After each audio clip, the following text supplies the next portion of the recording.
എന്നാല് നബി സല്ലല്ലാഹു അലൈഹി വസല്ലമ തങ്ങളെ ഒന്ന് കണ്ടു കിട്ടണം എന്ന് ആഗ്രഹിക്കുന്ന ഒരു യഥാർത്ഥ സത്യവിശ്വാസിയെ സംബന്ധിച്ചിടത്തോളം അവർക്ക് ഉറക്കം വരൂല്ല. എന്തേ കാരണം? തങ്ങളെ ഞാൻ കണ്ടിട്ടില്ലല്ലോ, പിന്നെ എങ്ങനെയാണ് എനിക്ക് ഉറക്കം വരിക? ഹബീബായ തങ്ങളെ കണ്ടതിന് ശേഷം മതി എനിക്ക് ഉറക്കം, അതിനു മുമ്പ് എനിക്കൊരു ഉറക്കം വേണ്ട. അതുകൊണ്ടല്ലേ നിങ്ങൾ നോക്ക്, ബഹുമാനപ്പെട്ട അത്വിയ്യത്ത് റളിയല്ലാഹു അൻഹു മഹാനവരുകൾ പറയാണ്, ഞാൻ ഒരിക്കൽ ഉമർ ഇബ്നുൽ ഖത്താബ് റളിയല്ലാഹു അൻഹുവിന്റെ മകനായ ഇബ്നു ഉമർ റളിയല്ലാഹു അൻഹു എന്നവരോടൊപ്പം ഇങ്ങനെ ഇരിക്കുന്നുണ്ട്. അപ്പോ ഇബ്നു ഉമർ തങ്ങളുടെ അരികിലേക്ക് ഒരാൾ കടന്നു വരികയാണ്. വന്നിട്ട് അയാൾ പറഞ്ഞു, ഇബ്നു ഉമർ തങ്ങളെ, എനിക്കൊരാഗ്രഹമുണ്ട്, സാധിപ്പിച്ചു തരുമോ?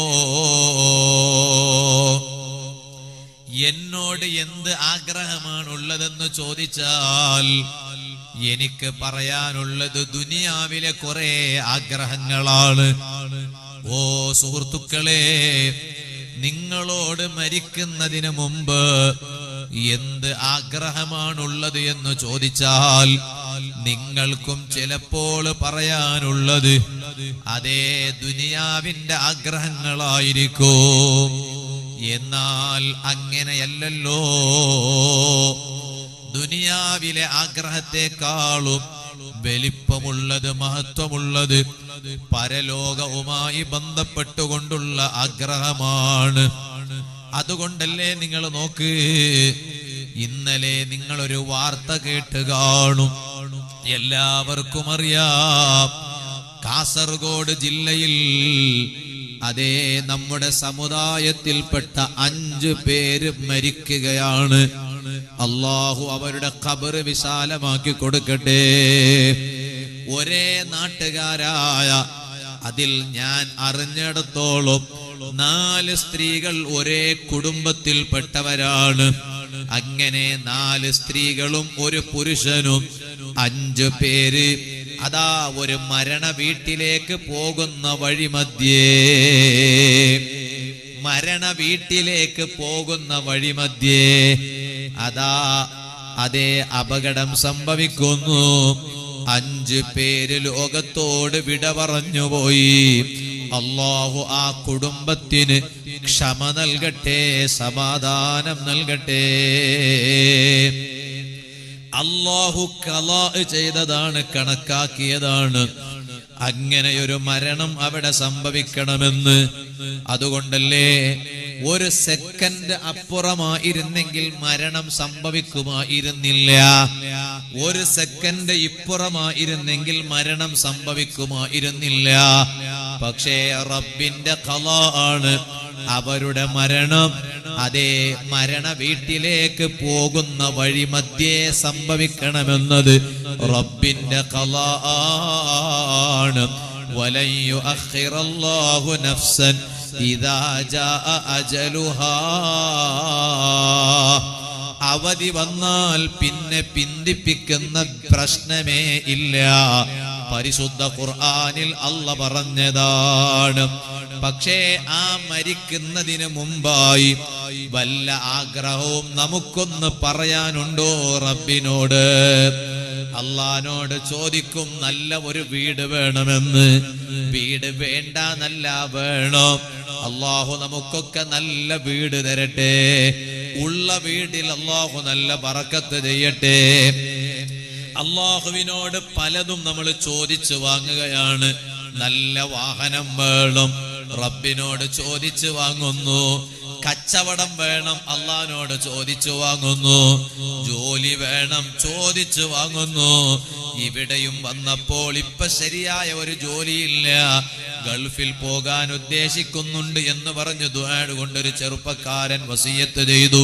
അല്ലാഹു ജോലിയില്ലാത്ത എല്ലാവർക്കും ഖൈറായ ബറക്കത്തുള്ള ജോലി നൽകട്ടെ. പക്ഷേ ഇതൊക്കെ നമുക്ക് ദുനിയാവിന് വേണ്ടി പറയാനുള്ളതാണ്. അതേ സമയത്ത് നിങ്ങളൊന്ന് ആലോചിച്ച് നോക്ക്, ഇബ്നു ഉമർ തങ്ങൾ ഇരിക്കുമ്പോൾ അവിടേക്ക് വന്ന ഈ മനുഷ്യന് പറയാനുള്ളത്, ഇബ്നു ഉമർ തങ്ങളെ, എനിക്കൊരാഗ്രഹമുണ്ട്, നിങ്ങളോട് പറഞ്ഞാൽ അത് സാധിപ്പിച്ചു തരുമോ?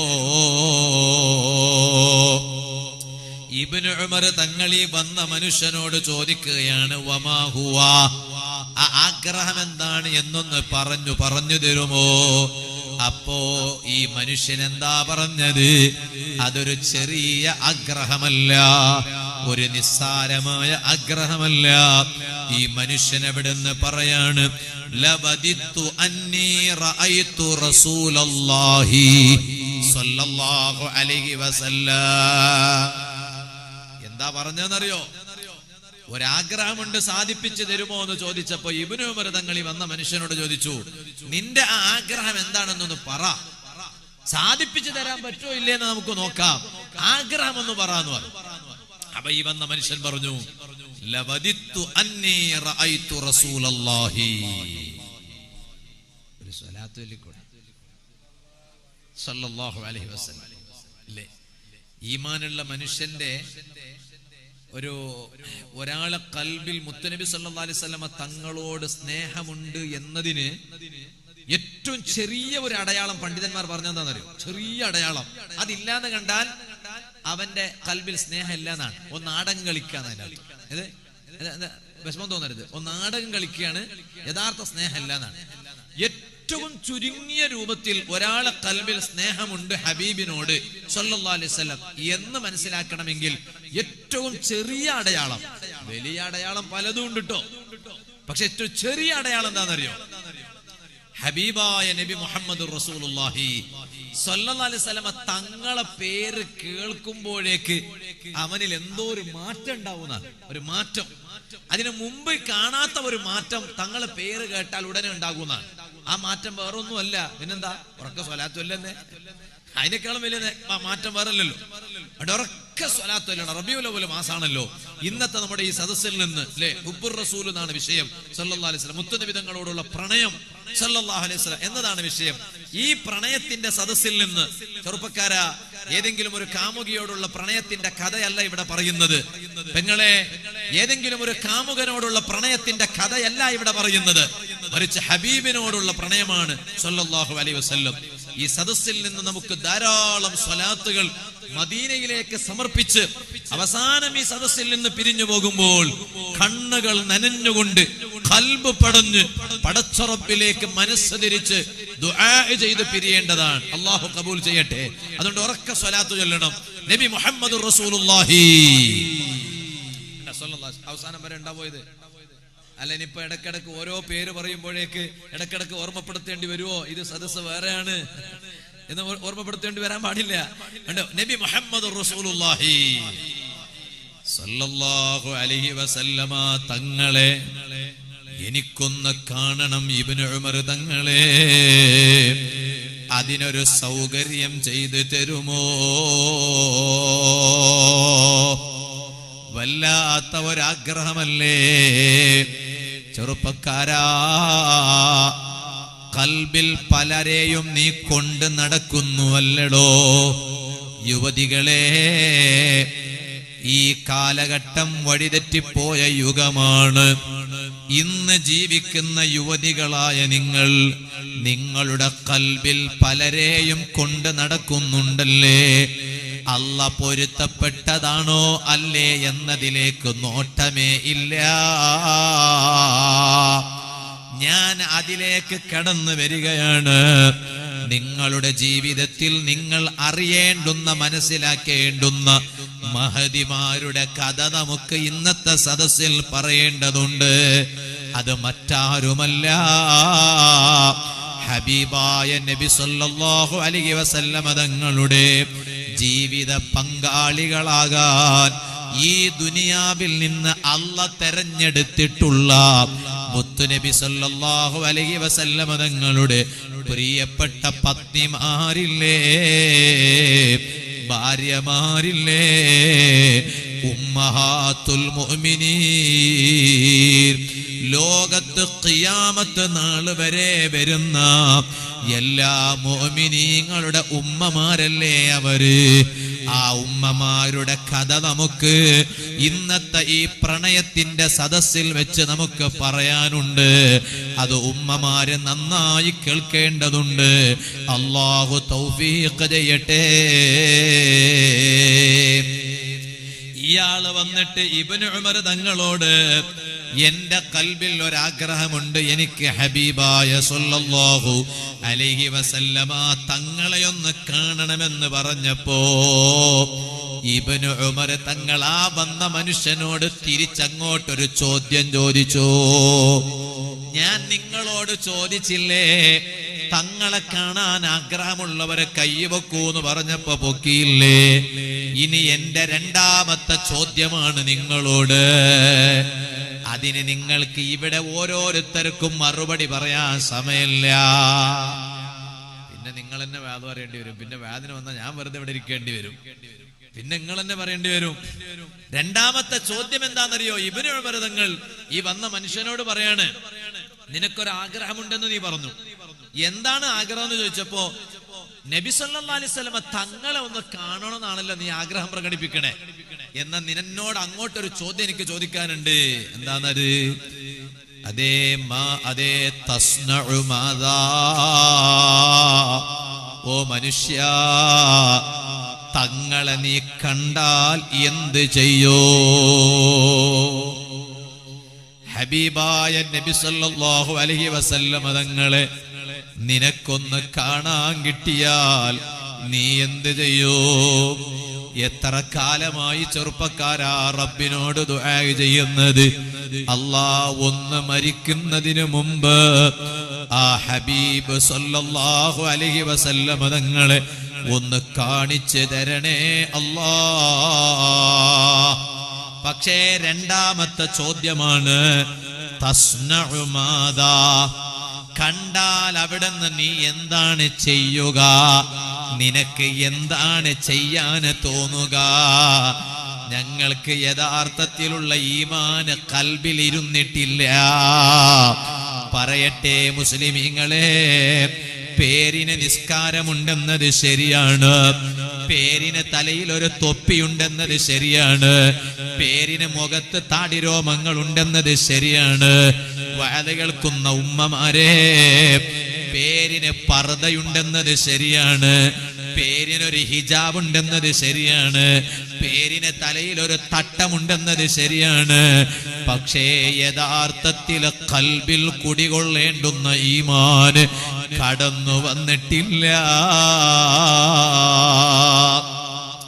എന്നത് നമുക്ക് ബോധ്യപ്പെടുന്നത് എപ്പോഴാണ്?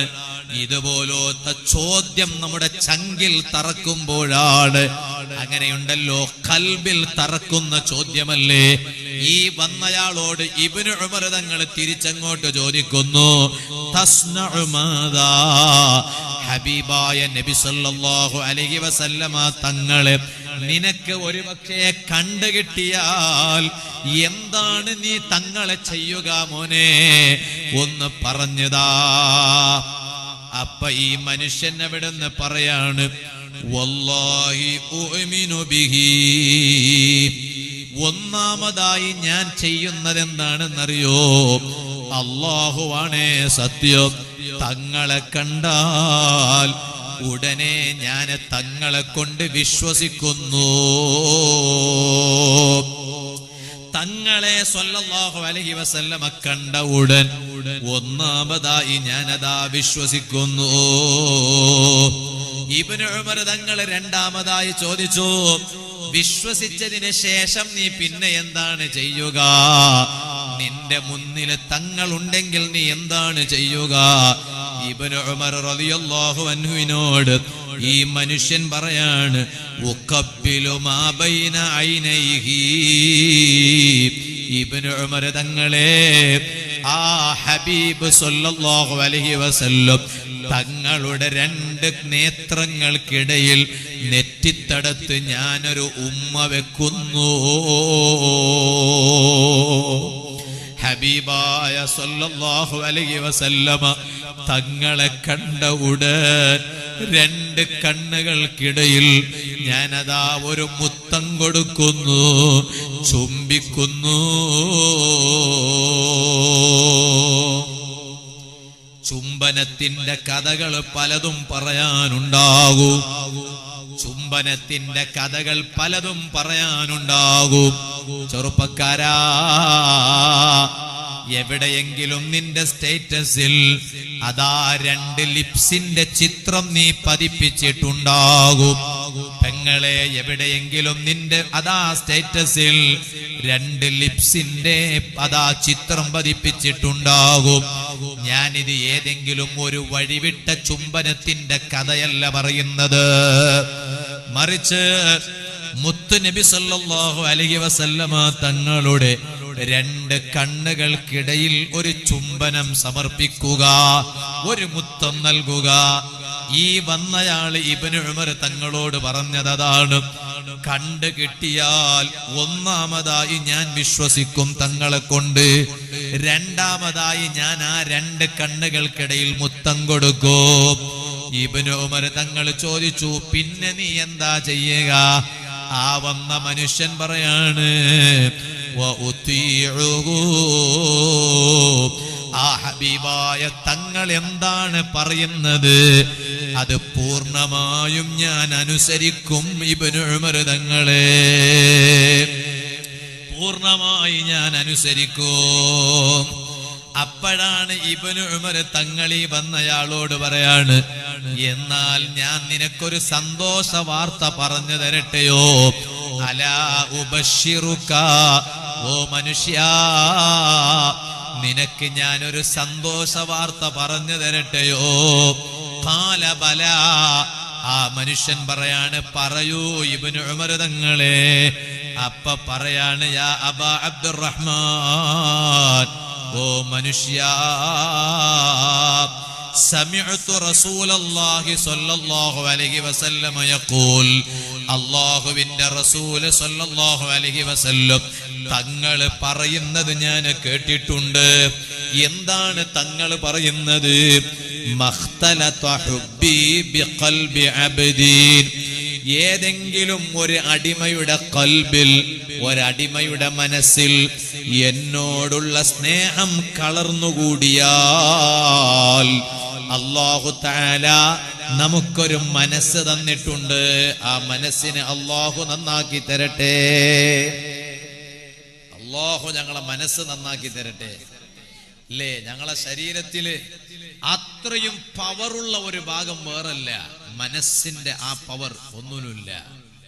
പെട്ടെന്ന് ക്ഷീണിക്കുന്നതും മനസ്സാണ്, പെട്ടെന്ന് ധൈര്യം കാണിക്കുന്നതും മനസ്സാണ്. അതിനാണല്ലോ അല്ലേ? മനസ്സിൽ ധൈര്യം ഉണ്ടോ, ശരീരത്തിനൊക്കെ ധൈര്യം ഉണ്ടാവും. മനസ്സിന് ക്ഷീണം വന്നു പോയോ, ശരീരം ഒക്കെ തളർന്നു പോകും. അള്ളാഹു മാരകമായ എല്ലാ സുഖങ്ങളിൽ നിന്ന് അള്ളാഹു സലാമത്താക്കി തരട്ടെ. അല്ലേ? അല്ലാ, ഇവിടെ വന്നപ്പോഴും പടച്ച റബ്ബേ, അല്ലാ, ഒരു ഉമ്മയെ കുറിച്ച് ഞാൻ കേട്ടു. ആ ഉമ്മയുടെ സ്തനങ്ങളിൽ ക്യാൻസർ ആയിരുന്നു എന്ന്. ഇപ്പൊ അതൊക്കെ മാറിയിട്ടുണ്ട്. അല്ലാഹു ഈ സദസ്സിന്റെ ബറക്കത്ത് കൊണ്ട് പരിപൂർണ ശിഫാ നൽകട്ടെ. അത്തരത്തിലുള്ള ക്യാൻസറുകൾ ഈ സദസ്സിലുള്ള ഒരു ഉമ്മാക്കും ഒരു പെങ്ങൾക്കും ഒരാണിനും ഒരു പെണ്ണിനും ഈ പരിപാടി ലൈവായി വീക്ഷിച്ചു കൊണ്ടിരിക്കുന്ന ഒരു സ്നേഹജനങ്ങൾക്കും അല്ലാഹു നൽകാതിരിക്കട്ടെ. ആഫിയത്തുള്ള ദീർഘായുസ് മുത്തുനബി സല്ലല്ലാഹു അലൈഹി വസല്ലം തങ്ങളെ ബറക്കത്ത് കൊണ്ട് നമുക്കെല്ലാം അല്ലാഹു നൽകി അനുഗ്രഹിക്കട്ടെ. പക്ഷേ ഏത് മാരകമായ രോഗം വന്നാലും മനസ്സിന് ധൈര്യമുണ്ടോ, ശരീരം തളരൂല. അങ്ങനെ മനസ്സിന് ധൈര്യമുണ്ടോ, നിപ്പ വൈറസ് ആയാലും കോവിഡ് ആയാലും കൊറോണ ആയാലും മനസ്സിന് ധൈര്യമുണ്ടെങ്കിൽ ശരീരം തളർന്നു പോകൂല. പക്ഷേ മനസ്സിന് വേണ്ടത്ര ധൈര്യമില്ല എന്ന് കണ്ടാൽ ശരീരം തളർന്നു പോകും, ശരീരം തകർന്നു പോകും. അതാണ് മനസ്സിന്റെ റോൾ. അതാണ്, അതുകൊണ്ടാണ് മനസ്സൊന്ന് കട്ടിയാക്കണമെന്ന് പറയുന്നത്. അതുകൊണ്ടാണ് ജീവിതത്തിൽ ഒരു സമയത്ത് പോലും തളരാൻ പാടില്ല, തകർന്നു പോകാൻ പാടില്ല. അതിനെന്ത് വേണം? മനസ്സിനെ പിടിച്ചിരുത്തണം. മനസ്സാണ് നന്നാകേണ്ടത്. ഈ വന്നയാളോട് അബ്ദുല്ലാഹി ഇബ്നു ഉമർ റളിയല്ലാഹു അൻഹു തങ്ങൾ പറയാണ്, എന്നാൽ ഹബീബായ നബി സല്ലല്ലാഹു അലൈഹി വസല്ലം തങ്ങൾ പറയുന്ന ഒരു വാചകം ഞാൻ കേട്ടിട്ടുണ്ട്. അതെന്താണെന്നറിയുമോ? മഖ്തലത ഹുബ്ബി ബിഖൽബി അബ്ദിൻ, ഏതെങ്കിലും ഒരു അടിമയുടെ മനസ്സിൽ എന്നോട് സ്നേഹം അതാ കളർന്നുകൂടിയാൽ, ഫഅഹബ്ബനി, എന്നിട്ട് അവൻ എന്നെ സ്നേഹിച്ചാൽ, ഇല്ലാ ഹറമല്ലാഹു ജസദഹു അലന്നാർ, ആ മനുഷ്യന്റെ ശരീരത്തെ അല്ലാഹു നരകത്തിന് നിഷിദ്ധമാക്കിയിരിക്കുന്നു. മുഹമ്മദുർ റസൂലുള്ളാഹി സല്ലല്ലാഹു അലൈഹി വസല്ലം തങ്ങൾ പറഞ്ഞിട്ടുണ്ട്. ആ പറഞ്ഞത് ഞാൻ കേട്ടിട്ടുണ്ട് മനുഷ്യ. ആരോടാണ് ഇബ്നു ഉമർ തങ്ങൾ ഈ ഹദീസ് ഓതി കേൾപ്പിക്കുന്നത്? എനിക്ക് നബി സല്ലല്ലാഹു അലൈഹി വസല്ലം തങ്ങളെ കാണാൻ ആഗ്രഹമുണ്ടെന്ന് പറഞ്ഞു വന്ന മനുഷ്യനോടാണ്. അപ്പോൾ തങ്ങളോട് നമ്മുടെ ഖൽബിൽ സ്നേഹമുണ്ടായിട്ടുണ്ടോ? അതുകൊണ്ടുള്ള ഏറ്റവും പ്രധാനപ്പെട്ട നേട്ടം എന്താണ്? ആ ശരീരം നരകത്തിലോട്ടെത്തൂല. ആ ശരീരത്തെ അല്ലാഹു തആല നരകത്തിന് നിഷിദ്ധമാക്കിയിരിക്കുന്നു. ലോകത്ത് നാം ഏറ്റവും കൂടുതൽ പഠിക്കേണ്ടത് ആരെ കുറിച്ചാണ്? ചെറുപ്പക്കാരാ, ഏതെങ്കിലും ഒരു കളിക്കാരനെയല്ലടാ, ഫുട്ബോൾ താരങ്ങളെയല്ല ഞങ്ങൾ പഠിക്കാനുള്ളത്. വാദ കേൾക്കുന്ന യുവതികളെ, ഏതെങ്കിലും ഇന്നത്തെ സെലിബ്രിറ്റികളെ കുറിച്ചല്ല ഞങ്ങൾ പഠിക്കേണ്ടത്. റൊണാൾഡോയെ കുറിച്ച് എത്ര നാക്കുകളാണ് നമുക്ക് പറയാനുള്ളത്, എത്ര ചെവികളാണ് നമുക്ക് കേൾക്കാനുള്ളത്, എത്ര കൽബുകളാണ് പരിച്ചു കൊടുക്കാനുള്ളത്.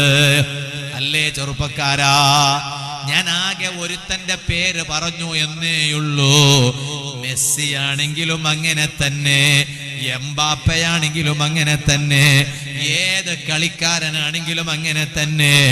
ഞാൻ ഏതെങ്കിലും ഒരു ടീമുകാരനല്ലട്ടോ, ഞാൻ ഹബീബായ തങ്ങളെ ആളാണ് സല്ലല്ലാഹു അലൈഹി വസല്ലം. അതുകൊണ്ട് എനിക്ക് റൊണാൾഡോയോടുള്ള പ്രണയത്തെ കുറിച്ച് പറയേണ്ടുന്ന ആവശ്യമില്ല. ഏതെങ്കിലും ഒരു കളിക്കാരനോടുള്ള പ്രണയത്തെ കുറിച്ച് പറയേണ്ടുന്ന ആവശ്യമില്ല.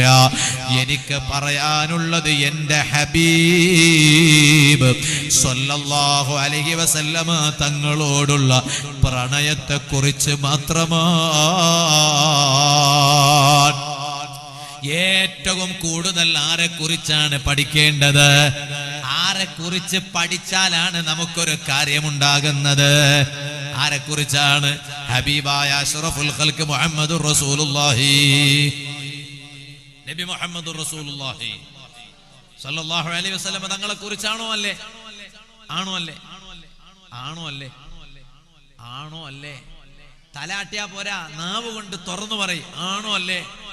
എന്തിനത്ര ഒരു മടി? ആരെ കുറിച്ച്? ആണോ അല്ലേ? പറയും. ആണ്. അള്ളാഹു നമുക്ക് നല്ല ബോധം തരട്ടെ.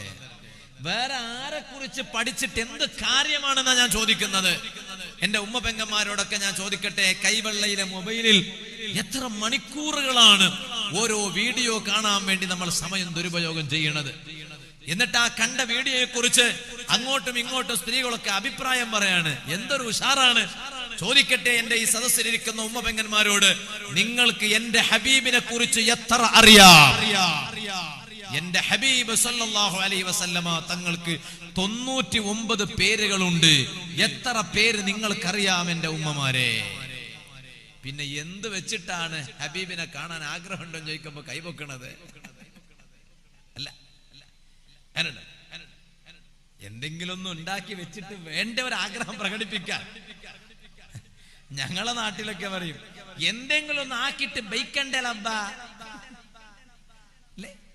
എന്തെങ്കിലും ഒന്നിട്ട് ആക്കിയിട്ട് വെച്ചിട്ടല്ലേ ചൊല്ലണ. എനക്ക് ആശയുണ്ട്, ആശയുണ്ട്, ആശയുണ്ട്.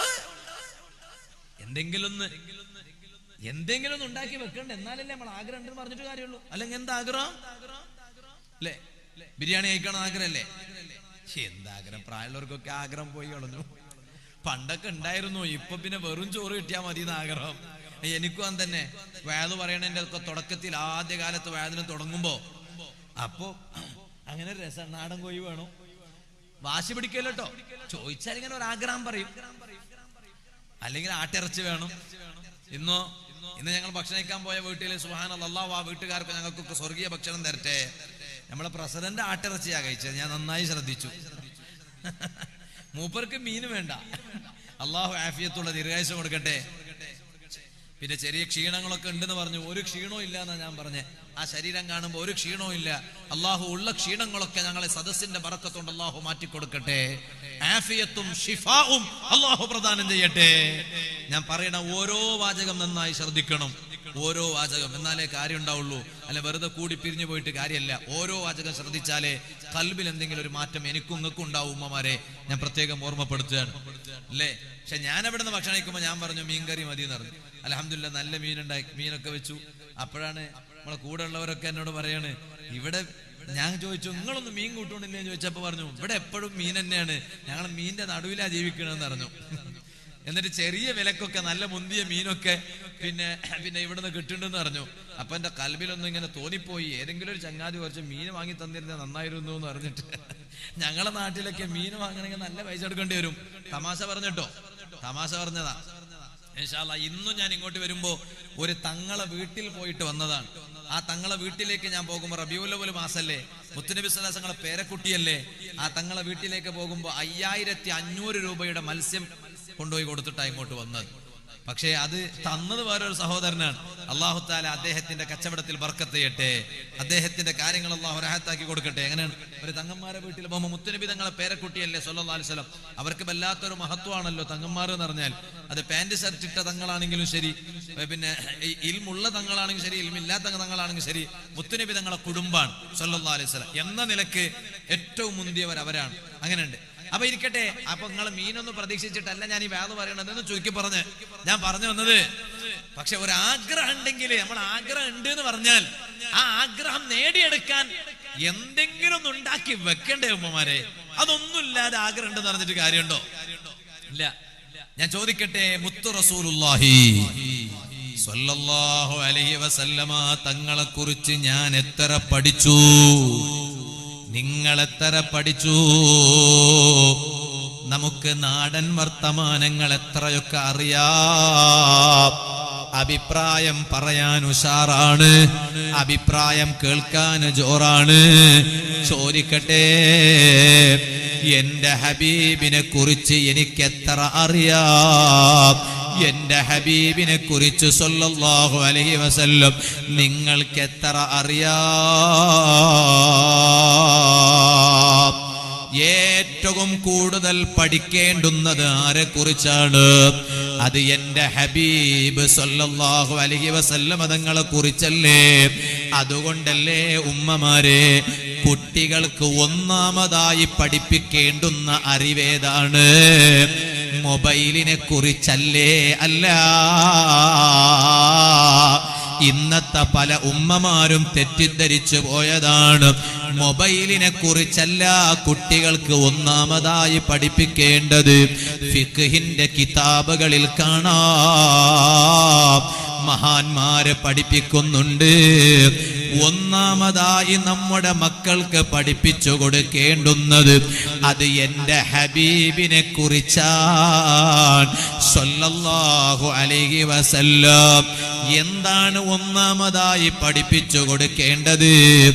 എന്റെ ഹബീബ് ജനിച്ചതെവിടെയാണ്? ഉലിദ ബിമക്ക. നിങ്ങളുടെ കുട്ടികൾക്ക് ഒന്നാമതായി പഠിപ്പിച്ചു കൊടുക്കേണ്ടുന്ന അറിവ് എല്ലാറ്റിലും ഉപരി അതാണ്.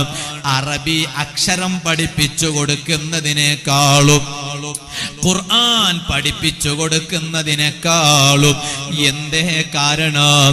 ആ ഖുർആൻ കിട്ടാൻ കാരണക്കാരല്ലേ റഹ്മത്തുൽ ലിൽ ആലമീൻ മുഹമ്മദുർ റസൂലുള്ളാഹി സ്വല്ലല്ലാഹു അലൈഹി വസല്ലം തങ്ങൾ. അതുകൊണ്ട് എല്ലാറ്റിനേക്കാളും, നിസ്കാരത്തെക്കാളും, നോമ്പിനേക്കാൾ, ഓ മനുഷ്യന്റെ ശരീരം കൊണ്ട് ചെയ്യുന്ന സൽക്കർമ്മങ്ങളിൽ ഏറ്റവും ഉത്തമമല്ലേ നിസ്കാരം? 5 നേരത്തെ നിസ്കാരം. ആ നിസ്കാരം പോലും പഠിപ്പിക്കുന്നതിനേക്കാളും ഒന്നാമതായി എന്റെയും നിങ്ങളുടെയും മക്കൾക്ക് പഠിപ്പിച്ചു കൊടുക്കേണ്ടത് ഉലിദ ബി മക്കത, നബി സല്ലല്ലാഹു അലൈഹി വസല്ലം തങ്ങൾ ജനിച്ചത് എവിടെയാണെന്നാണ്. അത് മക്കയിലാണ്. ഇനി പഠിപ്പിക്കേണ്ടത് എന്താണ്? അതേ വനശഅ ബിൽ മദീന, നബി സല്ലല്ലാഹു അലൈഹി വസല്ലം തങ്ങൾ മക്കയിൽ ജനിച്ചു. വഫാത്താകുന്നത് എവിടെയാണ്? ലോകത്തോട് വിട പറയുന്നത് എവിടെയാണ്? മദീനയിലാണ്. ആ ഹബീബായ നബി സല്ലല്ലാഹു അലൈഹി വസല്ലം തങ്ങൾ കിടന്ന് വിശ്രമിക്കുന്നത് എവിടെയാണ്? അതും മദീനയിലാണ്.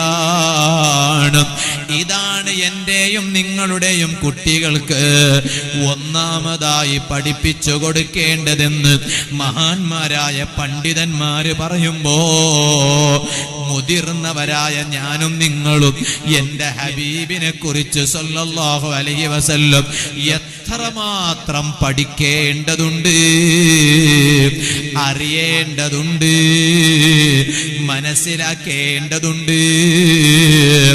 ഒരു കുറവുമില്ലാത്ത നേതാവല്ലേ, എല്ലാറ്റിലും എല്ലാ അർത്ഥത്തിലും പരിപൂർണത ലഭിച്ച നേതാവല്ലേ, റഹ്മത്തുൽ ലിൽ ആലമീന മുഹമ്മദുർ റസൂലുള്ളാഹി സല്ലല്ലാഹു അലൈഹി വസല്ലം തങ്ങൾ.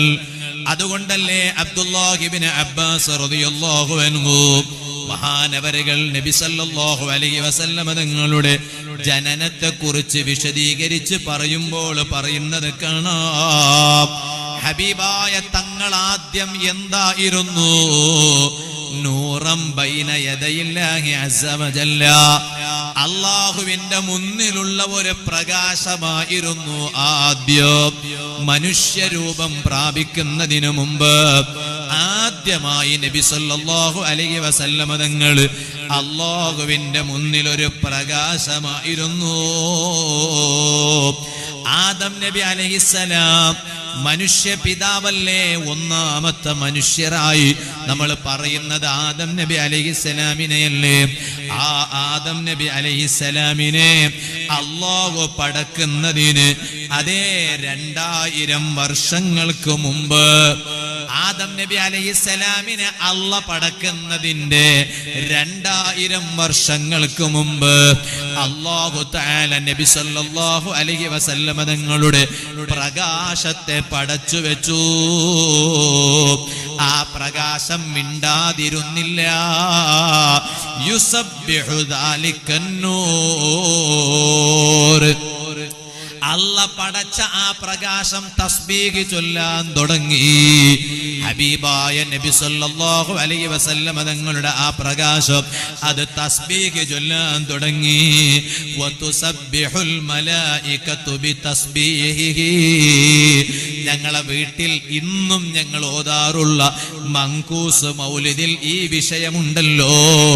അത് കള്ളക്കഥയല്ല, മഹാന്മാര് പഠിപ്പിച്ചതാണ്. ഇബ്നു അബ്ബാസ് തങ്ങൾ പഠിപ്പിച്ചതാണ്. ഹബീബായ നബി സല്ലല്ലാഹു അലൈഹി വസല്ലം തങ്ങളുടെ ആ പ്രകാശം തസ്ബീഹ് ചൊല്ലുന്നതുകൊണ്ട് മലക്കുകളും തസ്ബീഹ് ചൊല്ലാൻ തുടങ്ങി. പിന്നീട് ആദം നബി അലൈഹിസ്സലാമിനെ അല്ലാഹു തആല പടച്ചപ്പോൾ ഈ പ്രകാശത്തെ അല്ലാഹു തആല ആദം നബി അലൈഹിസ്സലാമിന്റെ മുതുകിൽ ഇട്ടുകൊടുത്തു. അതുകൊണ്ടല്ലേ നബി സല്ലല്ലാഹു അലൈഹി വസല്ലം തങ്ങൾ പറഞ്ഞത് ഫഅഹ്ബതനി അല്ലാഹു ഇലൽ അർളി ഫീ സുൽബി ആദം അലൈഹിസ്സലാം, അല്ലാഹു തആല എന്നെ ഭൂമിയിലോട്ട് ഇറക്കുന്നത് ആരിലൂടെയാണ്? ആദം നബി അലൈഹിസ്സലാമിന്റെ മുതുകിലൂടെയാണ്. ആദം നബി അലൈഹിസ്സലാം സ്വർഗത്തിൽ നിന്ന് ഭൂമിയിലേക്ക് വരുമ്പോ ആദം നബിയുടെ മുതുകിൽ ഹബീബായ നബി സല്ലല്ലാഹു അലൈഹി വസല്ലമ തങ്ങളാകുന്ന പ്രകാശമുണ്ട്. പിന്നീട് ഓരോ അമ്പിയാക്കന്മാരുടെ മുതുകുകളിലൂടെ ആ പ്രകാശം മാറി മറിഞ്ഞു വന്നു. പിന്നെ അതാ നൂഹ് നബി അലൈഹിസ്സലാമിന്റെ മുതുകിലായി, പിന്നീട് ഇബ്രാഹിം നബി അലൈഹിസ്സലാമിന്റെ മുതുകിലായി. എന്നിട്ടോ ഹബീബായ നബി സല്ലല്ലാഹു അലൈഹി വസല്ലമ തങ്ങൾ പറയാണ്, ثم لم يزل الله تعالى ينقلني من الأسلاب الكريمة والأرحام الطاهرة. നല്ല നല്ല മുതുകുകളിലൂടെ എന്റെ ബാപ്പമാര് നല്ലവരാണ്.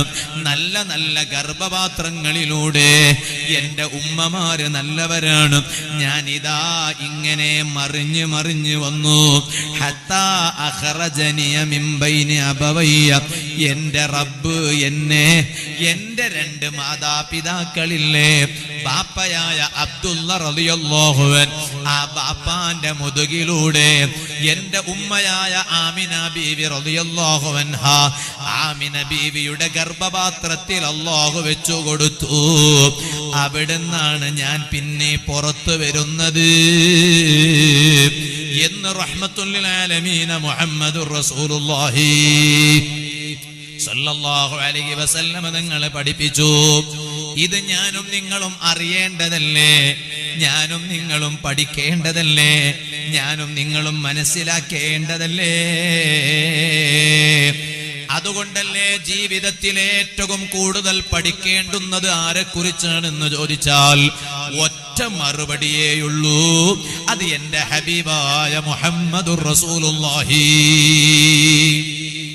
സല്ലല്ലാഹു അലൈഹി വസല്ലം തങ്ങളെ കുറിച്ച് പഠിച്ചാൽ, തങ്ങളുടെ വീട്ടിലുള്ള ജീവിതക്രമത്തെ കുറിച്ച് പഠിച്ചാൽ ഞങ്ങളെ കുടുംബത്തിൽ ഒരു പിണക്കം ഉണ്ടാവൂല, ഭാര്യ ഭർത്താക്കന്മാർക്കിടയിൽ ഒരു പ്രശ്നം ഉണ്ടാവൂല. ഇന്ന് സുബ്ഹാന ജല്ല ജലാലുഹു ഈ കമന്റ് ഒന്ന് വായിച്ചു നോക്കൂ നിങ്ങൾ, ലൈവിലുള്ള കമന്റുകൾ. ഞാൻ എന്നും വാല് കഴിഞ്ഞിട്ട് തിരിച്ചു പോകുമ്പോ ഞാൻ എന്റെ വാല് ഇങ്ങനെ കേൾക്കും, അതിന്റെ ചുവടെയുള്ള കമന്റുകൾ വായിക്കും. കുറെ ആണുങ്ങളെ കമന്റുകൾ ഉണ്ടാകും, കുറെ സ്ത്രീകളെ കമന്റുകൾ ഉണ്ടാകും. ഉസ്താദേ, കുടുംബജീവിതത്തിൽ മനസ്സമാധാനമില്ല, ദുആ ചെയ്യണേ. എന്താ പ്രയാസപ്പെട്ട് സഹിച്ച് സഹിച്ച് സഹിച്ച് സഹിച്ച് ഗതികെട്ട് അങ്ങനെ പറയാം, അവസാനം എഴുതി വിടുകയാണ്, ദുആ ചെയ്യണേ ഉസ്താദേ, ക്ഷമല്ല, സമാധാനമില്ല, ക്ഷമ വിട്ടുപോകുന്നു. അല്ലാഹു ഒക്കെ നമ്മുടെ കുടുംബജീവിതത്തിൽ നല്ല സമാധാനം തരട്ടെ. ലോകത്ത് ഇത്രയും നല്ല കുടുംബജീവിതം പഠിപ്പിച്ചൊരു നേതാവ് വേറെ ഉണ്ടോ? മുത്തുനബി സല്ലല്ലാഹു അലൈഹി വസല്ലമ തങ്ങളെ കൽബിൽ കൊണ്ട് നടക്കുന്ന ഒരു ആണിനും സ്വന്തം ഭാര്യയോട് പിണങ്ങാൻ തോന്നൂല, തോന്നരുത്, തോന്നാൻ പാടില്ല. ഞാൻ എന്റെ വേദ കേൾക്കുന്ന ഉമ്മമാരോട് പറയട്ടെ, ഹബീബ് സല്ലല്ലാഹു അലൈഹി വസല്ലമ തങ്ങളെ ഖൽബിൽ കൊണ്ട് നടക്കുന്ന ഒരു പെണ്ണിനും സ്വന്തം ഭർത്താവിനോട് പിണങ്ങാൻ തോന്നൂല, ഭർത്താവിനെ വെറുക്കാൻ തോന്നൂല. എന്തേ കാരണം? അത്തരത്തിലുള്ള മാതൃകപരമായ ഒരു കുടുംബജീവിതം നടത്തി കാണിച്ചു തന്ന നേതാവാണ് മുത്ത് റസൂലുള്ളാഹി സ്വല്ലല്ലാഹു അലൈഹി വസല്ലം തങ്ങളും അവിടുത്തെ പ്രിയപ്പെട്ട ഭാര്യമാരായ പത്നിമാരായ ഉമ്മഹാത്തുൽ മുഅ്മിനീൻ, ലോകത്തുള്ള സർവ്വ മുഅ്മിനീങ്ങളുടെ ഉമ്മമാർ. ഒരു ഭർത്താവ് എങ്ങനെ ഉണ്ടാകണമെന്ന് പഠിപ്പിച്ചു നബി സല്ലല്ലാഹു അലൈഹി വസല്ലം തങ്ങൾ. ഒരു ഭാര്യ എങ്ങനെ ആയിരിക്കണമെന്ന് പഠിപ്പിച്ചു തിരുനബി സല്ലല്ലാഹു അലൈഹി വസല്ലം തങ്ങളുടെ പ്രിയപ്പെട്ട പത്നിമാരായ നമ്മുടെ ഉമ്മമാർ. അതൊക്കെ നമ്മൾ നന്നായി പഠിക്കണം. ലോകത്ത് കുടുംബ ജീവിതത്തിന്റെ വിഷയം വരുമ്പോൾ മറ്റു സമുദായക്കാർക്ക് പോലും ഏറ്റവും കൂടുതൽ മാതൃകയാകേണ്ടത് മാപ്പിള സമുദായക്കാരാണ്. മാപ്പിള, മാപ്പിള അല്ല, അത് വേറെയാണ്. മാപ്പിള എന്ന് പറഞ്ഞ എന്താ? ഞങ്ങളെ കുറിച്ച് പൊതുവെ മലയാളക്കരയിൽ പറയുന്ന ഒരു വാചകണ്ട്, ഇവിടത്തെക്കാളും കൂടുതൽ ഒന്നും കൂടി അപ്പുറം ചെന്നാൽ മാപ്പിള എന്ന് പറയും. എന്താ മാപ്പിള എന്ന് പറഞ്ഞാൽ മനസ്സിലായോ? മാപ്പിള എന്ന് പറഞ്ഞാൽ മനസ്സിലായോ? നിങ്ങള് കരുതിക്കണേ എന്തോ ഒരു ഫ്രൂട്ട്സിന്റെ പേരാണെന്നല്ലേ? അത് ശരി. മാപ്പിള എന്ന് പറഞ്ഞാൽ മഹാപിള്ള, മഹാപിള്ള, വലിയ മനുഷ്യനെന്ന. പണ്ടൊക്കെ ഞങ്ങളെ കുറിച്ച് മറ്റു സമുദായക്കാർക്കും അതേ അഭിപ്രായമായിരുന്നു. ഓർ വലിയ മനുഷ്യന്മാരാണ്, കാരണം അവരെ ആശയം അങ്ങനെയുള്ള ആശയമാണ്. അവരുടെ നേതാവ് അങ്ങനെയാണ്, സയ്യിദുനാ റസൂലുള്ളാഹി സ്വല്ലല്ലാഹു അലൈഹി വസല്ലം. ഇപ്പൊ അവർക്കും തോന്നിപ്പോയി നേതാവ് പഠിപ്പിച്ച പോലൊന്നും അനുയായികളില്ല എന്ന്. അവിടെ മാപ്പിള എന്നത് പോയി. ഞങ്ങളെ നാട്ടിലൊക്കെ മാപ്പിള മാപ്പിള എന്ന് പറയും. മാപ്പിള എന്ന് പറഞ്ഞ ഭർത്താവിന് പറയാം. അത് ആയിഷയുടെ മാപ്പിളടി, ഇത് റംലയുടെ മാപ്പിളടി, ഇത് നെബ്സയുടെ മാപ്പിളടി, ഇത് കുൽസുറ മാപ്പിളടി എന്ന് പറയും. എന്ന് പറഞ്ഞ ആയിഷന്റെ ഭർത്താവ്, നെബ്സന്റെ ഭർത്താവ്, കുൽസുന്റെ ഭർത്താവ്, റംലന്റെ ഭർത്താവ് എന്നതിന്റെ അർത്ഥം. അങ്ങനെ മാപ്പിള. തമിഴ്നാട്ടിൽ ചെന്നാ പിന്നെ എല്ലാരെയും മാപ്പിള എന്നാ പറയാ. ഞാൻ ഒരിക്കൽ ഇങ്ങനെ പോയി, സുബ്ഹാനല്ലാഹ്, തമിഴ്നാട്ടിൽ സിയാറത്തിന് പോയതാ. ഒരു സ്ഥലത്ത് ഹോട്ടലിൽ നിന്ന് ഭക്ഷണം കഴിച്ചിട്ട് ഇങ്ങനെ പുറത്ത് നിൽക്കുമ്പോണ്ട് ഒരാൾ വന്നിട്ട് മാപ്പിള എന്ന് പറഞ്ഞു. സുബ്ഹാന ജല്ല ജലാൽ, പേടിച്ചു പോയി ഞാൻ. എന്ത് മാപ്പിള? വിളിച്ചത് ആണാണ്, എന്നാലും ഞങ്ങളുടെ നാട്ടിൽ മാപ്പിള എന്ന് പറഞ്ഞ ഭർത്താവ് എന്നാ പറയാ, മാപ്പിള. തമിഴ്നാട്ടിൽ മിക്ക ആളെ കുറിച്ച് മാപ്പിള മാപ്പിള എന്നറിയാം. പക്ഷെ ഞങ്ങളെ കേരളത്തിൽ മാപ്പിളമാരെന്ന് പറയും. മുസ്ലിമീങ്ങൾക്ക് മാപ്പിളമാർ. മാപ്പിളമാർ എന്ന് പറഞ്ഞ എന്താ? മഹാപിള്ളന്മാർ എന്നാണ്, വലിയ മനുഷ്യന്മാര്. പക്ഷെ ഇന്നതൊക്കെ ഗതികെട്ട് പോയി. എന്താ കാരണം? നമ്മുടെ വീട്ടിന്റെ ഉള്ളിൽ നടക്കുന്ന കോപ്രാട്ടീസുകൾ തെരുവിലിറങ്ങി. ഭാര്യ ഭർത്താവിനെ കുറിച്ച് കുറ്റം പറയാൻ തുടങ്ങി. ഭർത്താവ് ഭാര്യയെ കുറിച്ച് ചാനലുകളിൽ വന്ന് പറയാൻ തുടങ്ങി. അല്ലാ, നിങ്ങളൊന്ന് ആലോചിച്ചു നോക്ക് ഉമ്മമാരെ. ഹബീബായ നബി സല്ലല്ലാഹു അലൈഹി വസല്ലമ തങ്ങളെ കുറിച്ച് പഠിക്കുമ്പോൾ ഈ സദസ്സിൽ കേവലം പുരുഷന്മാര് മാത്രമല്ലല്ലോ, ഒരുപാട് ഉമ്മമാരെന്റെ വാദ കേൾക്കുന്നുണ്ടല്ലോ, ഒരുപാട് സഹോദരിമാരെന്റെ വാദ കേൾക്കുന്നുണ്ടല്ലോ. ആ ഉമ്മമാരും സഹോദരിമാരും ഒന്ന് കേട്ടറിഞ്ഞ് മനസ്സിലാക്കാൻ, ഒന്ന് പഠിക്കാൻ ഞാനൊന്ന് പറയട്ടെ. നബി സല്ലല്ലാഹു അലൈഹി വസല്ലമ തങ്ങളെ കുറിച്ച് പഠിക്കുന്നതിന്റെ ഭാഗമെന്നോളം നാം പഠിക്കേണ്ടതാണ് ഹബീബായ നബി സല്ലല്ലാഹു അലൈഹി വസല്ലമ തങ്ങളുടെ പ്രിയപ്പെട്ട പത്നിമാരെ കുറിച്ച്, ഭാര്യമാരെ കുറിച്ച്. ആ ഭാര്യമാരുടെ സ്ഥാനം എന്താണ്? ഖുർആൻ ആ ഭാര്യമാരെ വിളിച്ചു പറഞ്ഞില്ലേ, യാ നിസാ അൻ-നബി, ഓ നബി സല്ലല്ലാഹു അലൈഹി വസല്ലമ തങ്ങളുടെ പ്രിയപ്പെട്ട പത്നിമാരെ,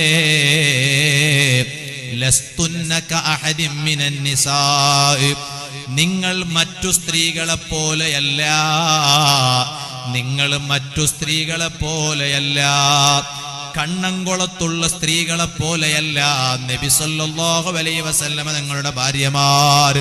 ഇതുപോലെ തന്നെ ഉദുമയിലെ സ്ത്രീകളെ പോലെയല്ല, എറോളിലുള്ള സ്ത്രീകളെ പോലെയല്ല, കാസർഗോഡ് ജില്ലയിലുള്ള സ്ത്രീകളെ പോലെയല്ല, എന്റെ കർണാടകയിലെ സ്ത്രീകളെ പോലെയല്ല. എല്ലാ സ്ത്രീകളെക്കാൾ മഹത്വമുള്ള സ്ത്രീകളാണ് എന്റെ ഹബീബിന്റെ പ്രിയപ്പെട്ട പത്നിമാർ. ആ ഒരു മഹത്വം ലോകത്ത് ഒരു പെണ്ണിനുമില്ലല്ലോ. ഈ സദസ്സിലുള്ള ഉമ്മമാരോട് പറയട്ടെ, നിങ്ങൾ ഒന്നിരിക്കലോ ഏതെങ്കിലും ഒരു ആജിയാരുടെ ഭാര്യയായിരിക്കോ, ഏതെങ്കിലും ഒരു കച്ചവടക്കാരന്റെ ഭാര്യയായിരിക്കോ, ഏതെങ്കിലും ഒരു ജോലിക്കാരന്റെ ഭാര്യയായിരിക്കോ, ഏതെങ്കിലും ഒരു ഉസ്താദിന്റെ ഭാര്യയായിരിക്കോ. പക്ഷേ ഈ പറയപ്പെട്ട എല്ലാ പവറുകളെക്കാളും ഏറ്റവും മുന്തിയ പവറല്ലേ എന്റെ ഹബീബ് സല്ലല്ലാഹു അലൈഹി വസല്ലം തങ്ങളുടെ ഭാര്യയാവുക എന്നത്. അതിനേക്കാളും വലിയ സൗഭാഗ്യം ഇനി വേറെ എന്താണ് വേണ്ടത്? എന്നാൽ അറിയുമോ ഉമ്മമാരെ, നിങ്ങൾ നബി സല്ലല്ലാഹു അലൈഹി വസല്ലമ തങ്ങളെ കുറിച്ച് മാത്രം പഠിച്ചാ പോരാ, തങ്ങളെ കുറിച്ച് പഠിക്കുന്നതോടൊപ്പം എന്റെ ഹബീബ് സല്ലല്ലാഹു അലൈഹി വസല്ലം തങ്ങളുടെ ഭാര്യമാരെ കുറിച്ച് നന്നായി പഠിക്കണേ. തങ്ങളെ ഭാര്യമാരെ കുറിച്ച് നന്നായി പഠിക്കണേ. ആ തങ്ങളുടെ ഭാര്യമാരുടെ സ്വഭാവം നിങ്ങളിൽ ഉണ്ടാക്കിയെടുക്കണേ. ഏതെങ്കിലും ഒരു സിനിമയിൽ കാണുന്ന പെണ്ണിനെയല്ല അനുകരിക്കേണ്ടത്, സീരിയലിൽ പ്രത്യക്ഷപ്പെടുന്ന ഒരു പെണ്ണിനെയല്ല. ഇന്ന് പിന്നെ സിനിമയെ കുറിച്ചല്ല പറയേണ്ടത്. സിനിമ പഴമയായി പോയി, സീരിയലുകൾ പഴമയായി പോയി. ഇന്ന് പറയേണ്ടുന്നതോ ഏതെങ്കിലും ഒരു യൂട്യൂബറിനെയല്ല നിങ്ങൾ അനുകരിക്കേണ്ടത്. ഇന്നിപ്പോ സിനിമ കാണാറുണ്ട് ആരെങ്കിലും? ഇന്ന് ആരെങ്കിലും സിനിമ കാണാറുണ്ടോ? ഉണ്ടോ? ഇല്ല. ഇന്ന് ആരെങ്കിലും സിനിമ കാണാറുണ്ടോ? കാണാറുണ്ടോ? എന്ത് സിനിമ? അല്ല, കീശയിലാണെങ്കിൽ പോലും സിനിമ കാണത്തില്ല. പിന്നെന്താ കാണാന്നറിയോ? എന്താണ്? യൂട്യൂബർമാരുടെ, യൂട്യൂബിന്റെ ഓരോ ഇതാണ്, യൂട്യൂബർമാരുടെ, ബ്ലോഗർമാരുടെ ഉണ്ടല്ലോ, കടികൾ ഉണ്ടാക്കുന്നതിന്റെ വീഡിയോ, അതുപോലെ കുടുംബസഹിതം എവിടേക്കെങ്കിലും പോയതിന്റെ വീഡിയോ. ആരോ പോയതാണ്, അത് ഞാനും എന്റെ ഭാര്യ എന്റെ മക്കളും ഒന്നിച്ചിരുത്ത് ബെഡ്റൂമിൽ ഇങ്ങനെ നോക്കുകയാണ്. ഞാൻ നോക്കല്ലോ, ഉദാഹരണം പറയാ, ഞാൻ പറഞ്ഞാൽ ഒരുത്തം നോക്കുകയാണ്. എന്റെ വീട്ടിൽ അങ്ങനത്തെ തോന്നിവാസമൊന്നും ഉണ്ടാവില്ല, 100% ഉറപ്പുള്ളതുകൊണ്ടാണ് ഞാൻ പറയണേ. അതിങ്ങനെ നോക്കുകയാണ്. അതിന് അടുത്ത് ഞാൻ പ്ലാൻ ചെയ്യാണ്, ഞാനും എന്റെ ഭാര്യ എന്റെ കുട്ടികളും വെക്കേഷൻ എങ്ങോട്ടാ പോകണമെന്ന് പറഞ്ഞിട്ട് ഈ യൂട്യൂബറിന്റെ ബ്ലോഗർ നോക്കിയിട്ട് തീരുമാനിക്കുകയാണ്. ഞാൻ വെറുതെ പറയല്ല, ഇന്ന് സിനിമ ആരും കാണൂല. അതുകൊണ്ട് സിനിമ കാണണ്ടെന്ന് വേറെ ആവശ്യമില്ല, സീരിയലുകൾക്ക് മുന്നിൽ തപസ്സിരിക്കേണ്ടെന്ന് വേറെ ആവശ്യമില്ല. എന്താ, ഒക്കെ ഇങ്ങനത്തതാണ് ഞാൻ പറയണത്. അതിൽ കാണാൻ പറ്റിയത് കാണാം, കാണാൻ പറ്റാതെ കാണാൻ പാടില്ല. ഒറ്റയടിക്ക് ഞാൻ നിഷേധിക്കുന്നു എന്ന് പറയരുത്. പക്ഷെ ഞാനൊരു കാര്യം പറയട്ടെ, അവിടെ ഏറ്റവും കൂടുതൽ പഠിക്കേണ്ടത് ഹബീബ് സല്ലല്ലാഹു അലൈഹി വസല്ലം തങ്ങളുടെ പ്രിയപ്പെട്ട ഭാര്യമാരെ കുറിച്ചാണ്, തങ്ങളുടെ പത്നിമാരെ കുറിച്ചാണ്. നിങ്ങളൊന്ന് ആലോചിച്ച് നോക്ക് ഉമ്മമാരെ. പഠിച്ച് അവസാനം നിങ്ങൾ എന്താണ് ശ്രദ്ധിക്കേണ്ടത്? നിങ്ങളുടെ ജീവിതത്തിന്റെ ശൈലി നബി സല്ലല്ലാഹു അലൈഹി വസല്ലം തങ്ങളുടെ പ്രിയപ്പെട്ട ഭാര്യമാരുടെ ജീവിത ശൈലിയായിരിക്കണം. ആ കൂട്ടത്തിൽ ഒന്നാം സ്ഥാനത്ത് നിൽക്കുന്നതാരാണ്? മറ്റു ഭാര്യമാരെല്ലാം പിന്നീട് ഉണ്ടായതാണ്.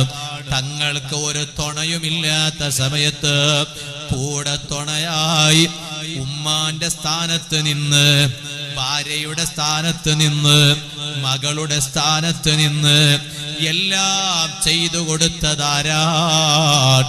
ഉമ്മയായ ബീവി ഖദീജത്തുൽ കുബ്ര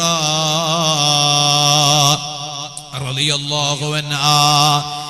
ആ ഖദീജ ബീവി റളിയല്ലാഹു അൻഹായെ കുറിച്ച് ഈ സദസ്സിലുള്ള എത്ര ഉമ്മമാർക്കാണ് അറിയുന്നത്?